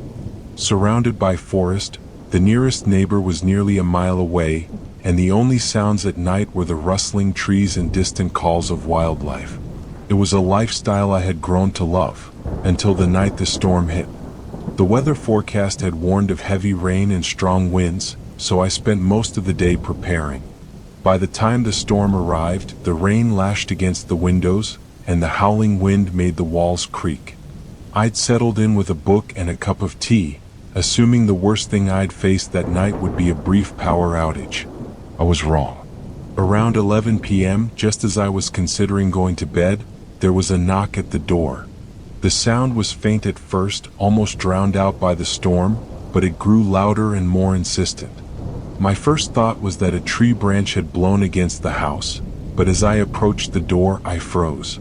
The knocking was rhythmic, too deliberate to be the wind. I hesitated, my hand hovering over the doorknob. Who could possibly be out in weather like this?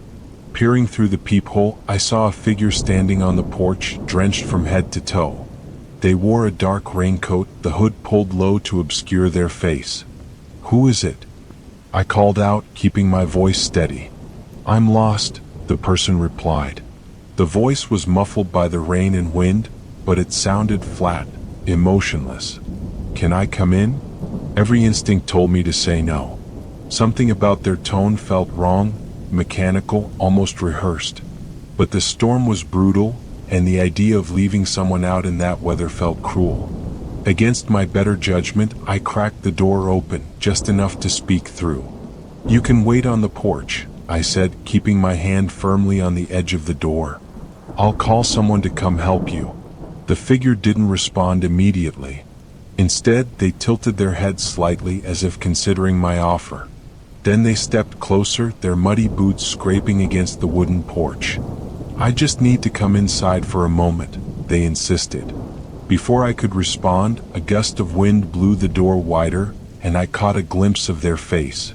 It wasn't the weathered, desperate face of someone lost in a storm. It was pale, blank, and unsettlingly calm. Their eyes didn't meet mine but seemed to focus on something behind me. I slammed the door shut and locked it, my heart pounding. For a moment, I thought I heard a faint chuckle through the storm, but when I looked out the window, the figure was gone. Shaking, I double-checked every lock in the house and turned off all the lights, hoping to make it seem like no one was home. I sat in the dark, clutching my phone, ready to call for help if they came back. An hour passed. The storm continued to rage, but there was no sign of the stranger. I began to convince myself that they had left.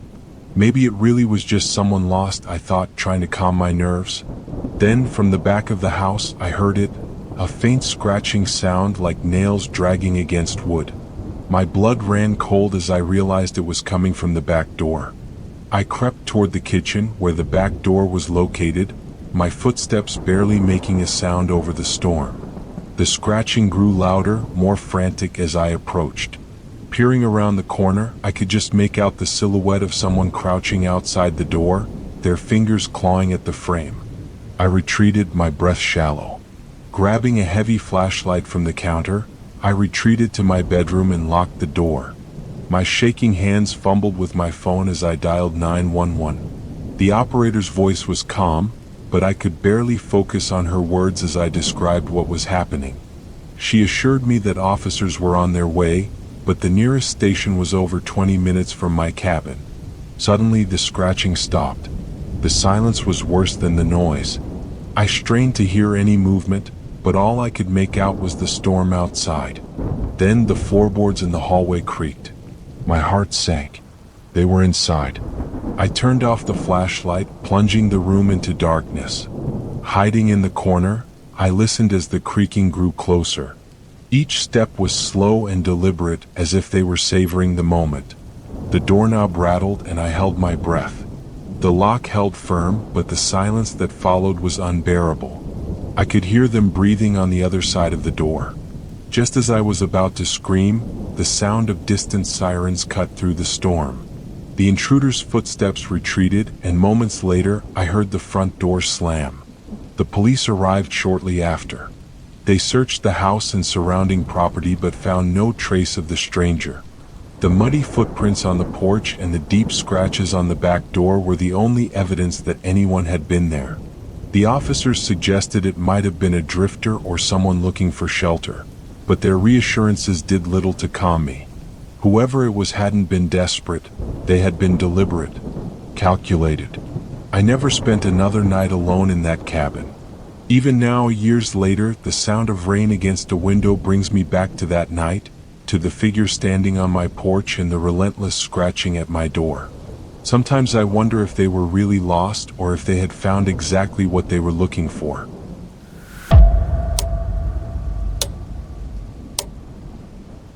When I moved into my new apartment, I was relieved to find the building quiet and the neighborhood friendly. After years of chaotic roommates, living alone felt like a breath of fresh air. My unit was at the end of the hallway on the 4th floor, with only one neighbor across from me, a quiet man named Mr. Grayson. Grayson was polite but distant. He was in his 50s, always dressed in drab clothing, and rarely spoke more than a quick hello when we crossed paths. I barely saw him leave his apartment, and the faint sounds of a TV were the only indication that someone even lived there. A couple of weeks after I moved in, I noticed something odd. Every night, at exactly 2 a.m., there was a loud dragging sound coming from his apartment. It started in his living room, moved across the floor, and stopped near what I assumed was his bedroom. At first, I thought he was rearranging furniture, but the consistency was unsettling. One evening, I decided to casually ask him about it. I bumped into him in the hallway as he was unlocking his door. "Hey, Mr. Grayson, everything okay with your apartment? I've been hearing some noises late at night, like something heavy moving." He froze for a moment, his hand gripping the doorknob. Then he turned to me with a strange smile. "Oh, just fixing some things," he said curtly before disappearing inside. The next night, the dragging sound returned, but this time it was followed by a faint knocking, like someone tapping on a wall. The knocks were irregular, sometimes spaced out and sometimes rapid. It sent chills down my spine. I told myself I was overthinking it. Maybe the walls were thin and the sound was coming from another unit. But when I asked my other neighbors, none of them had heard anything unusual. One night, my curiosity got the better of me. I stayed awake, waiting for the noise to start. At 2 a.m. sharp, the dragging sound began again, followed by the knocks. I stepped into the hallway and stood outside his door, listening intently. The noises were definitely coming from inside. Then, abruptly, the knocking stopped. The hallway fell silent, but I had the eerie sensation of being watched. I turned and saw a shadow move under his door, as if someone was standing just on the other side. My stomach tightened, and I hurried back to my apartment, locking the door behind me. The next morning, I saw something that made my blood run cold. Outside the building's back door, near the dumpsters, was a long streak of dried, dark liquid trailing from the alley into the building. It was faint, almost scrubbed clean, but it led directly to the basement. I decided to report it to the building manager, but he brushed it off. "Probably just spilled garbage," he said dismissively. "Grayson's been here for years. Never caused any trouble." That night, the noises grew louder. The dragging sound seemed heavier, more labored, and the knocking became frantic. Unable to sleep, I called the police, claiming I was concerned about my neighbor's safety. When they arrived, I watched from the peephole as they knocked on his door. Grayson opened it slowly, looking calm but annoyed. He spoke to them briefly, and they left without entering. He glanced toward my door as he shut his, and for a moment, I thought I saw the faintest smirk on his face. The next day, I decided to take matters into my own hands. When Grayson left his apartment in the early evening, I slipped out and placed my ear against his door. It was quiet, but the faint smell of bleach seeped through the cracks.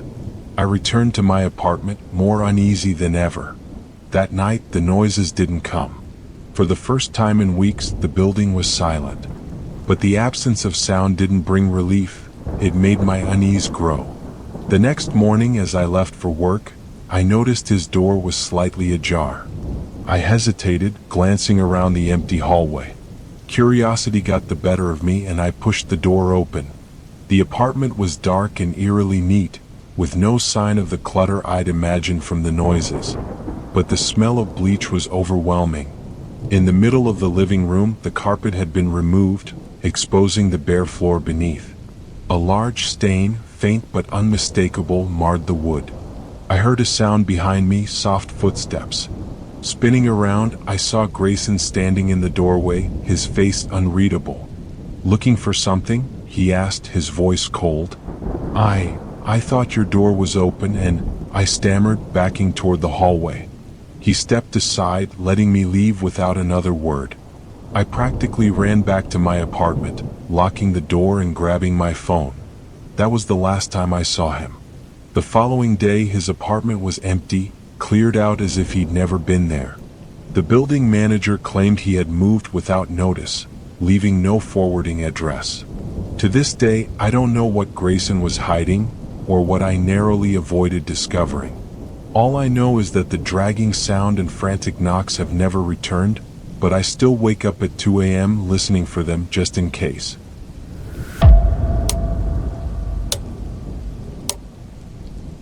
Alright, that's all the stories for today. I'm so glad you stayed with me until the end. It really means a lot. If you enjoyed this video, don't forget to like, comment, and subscribe. I'll see you next time.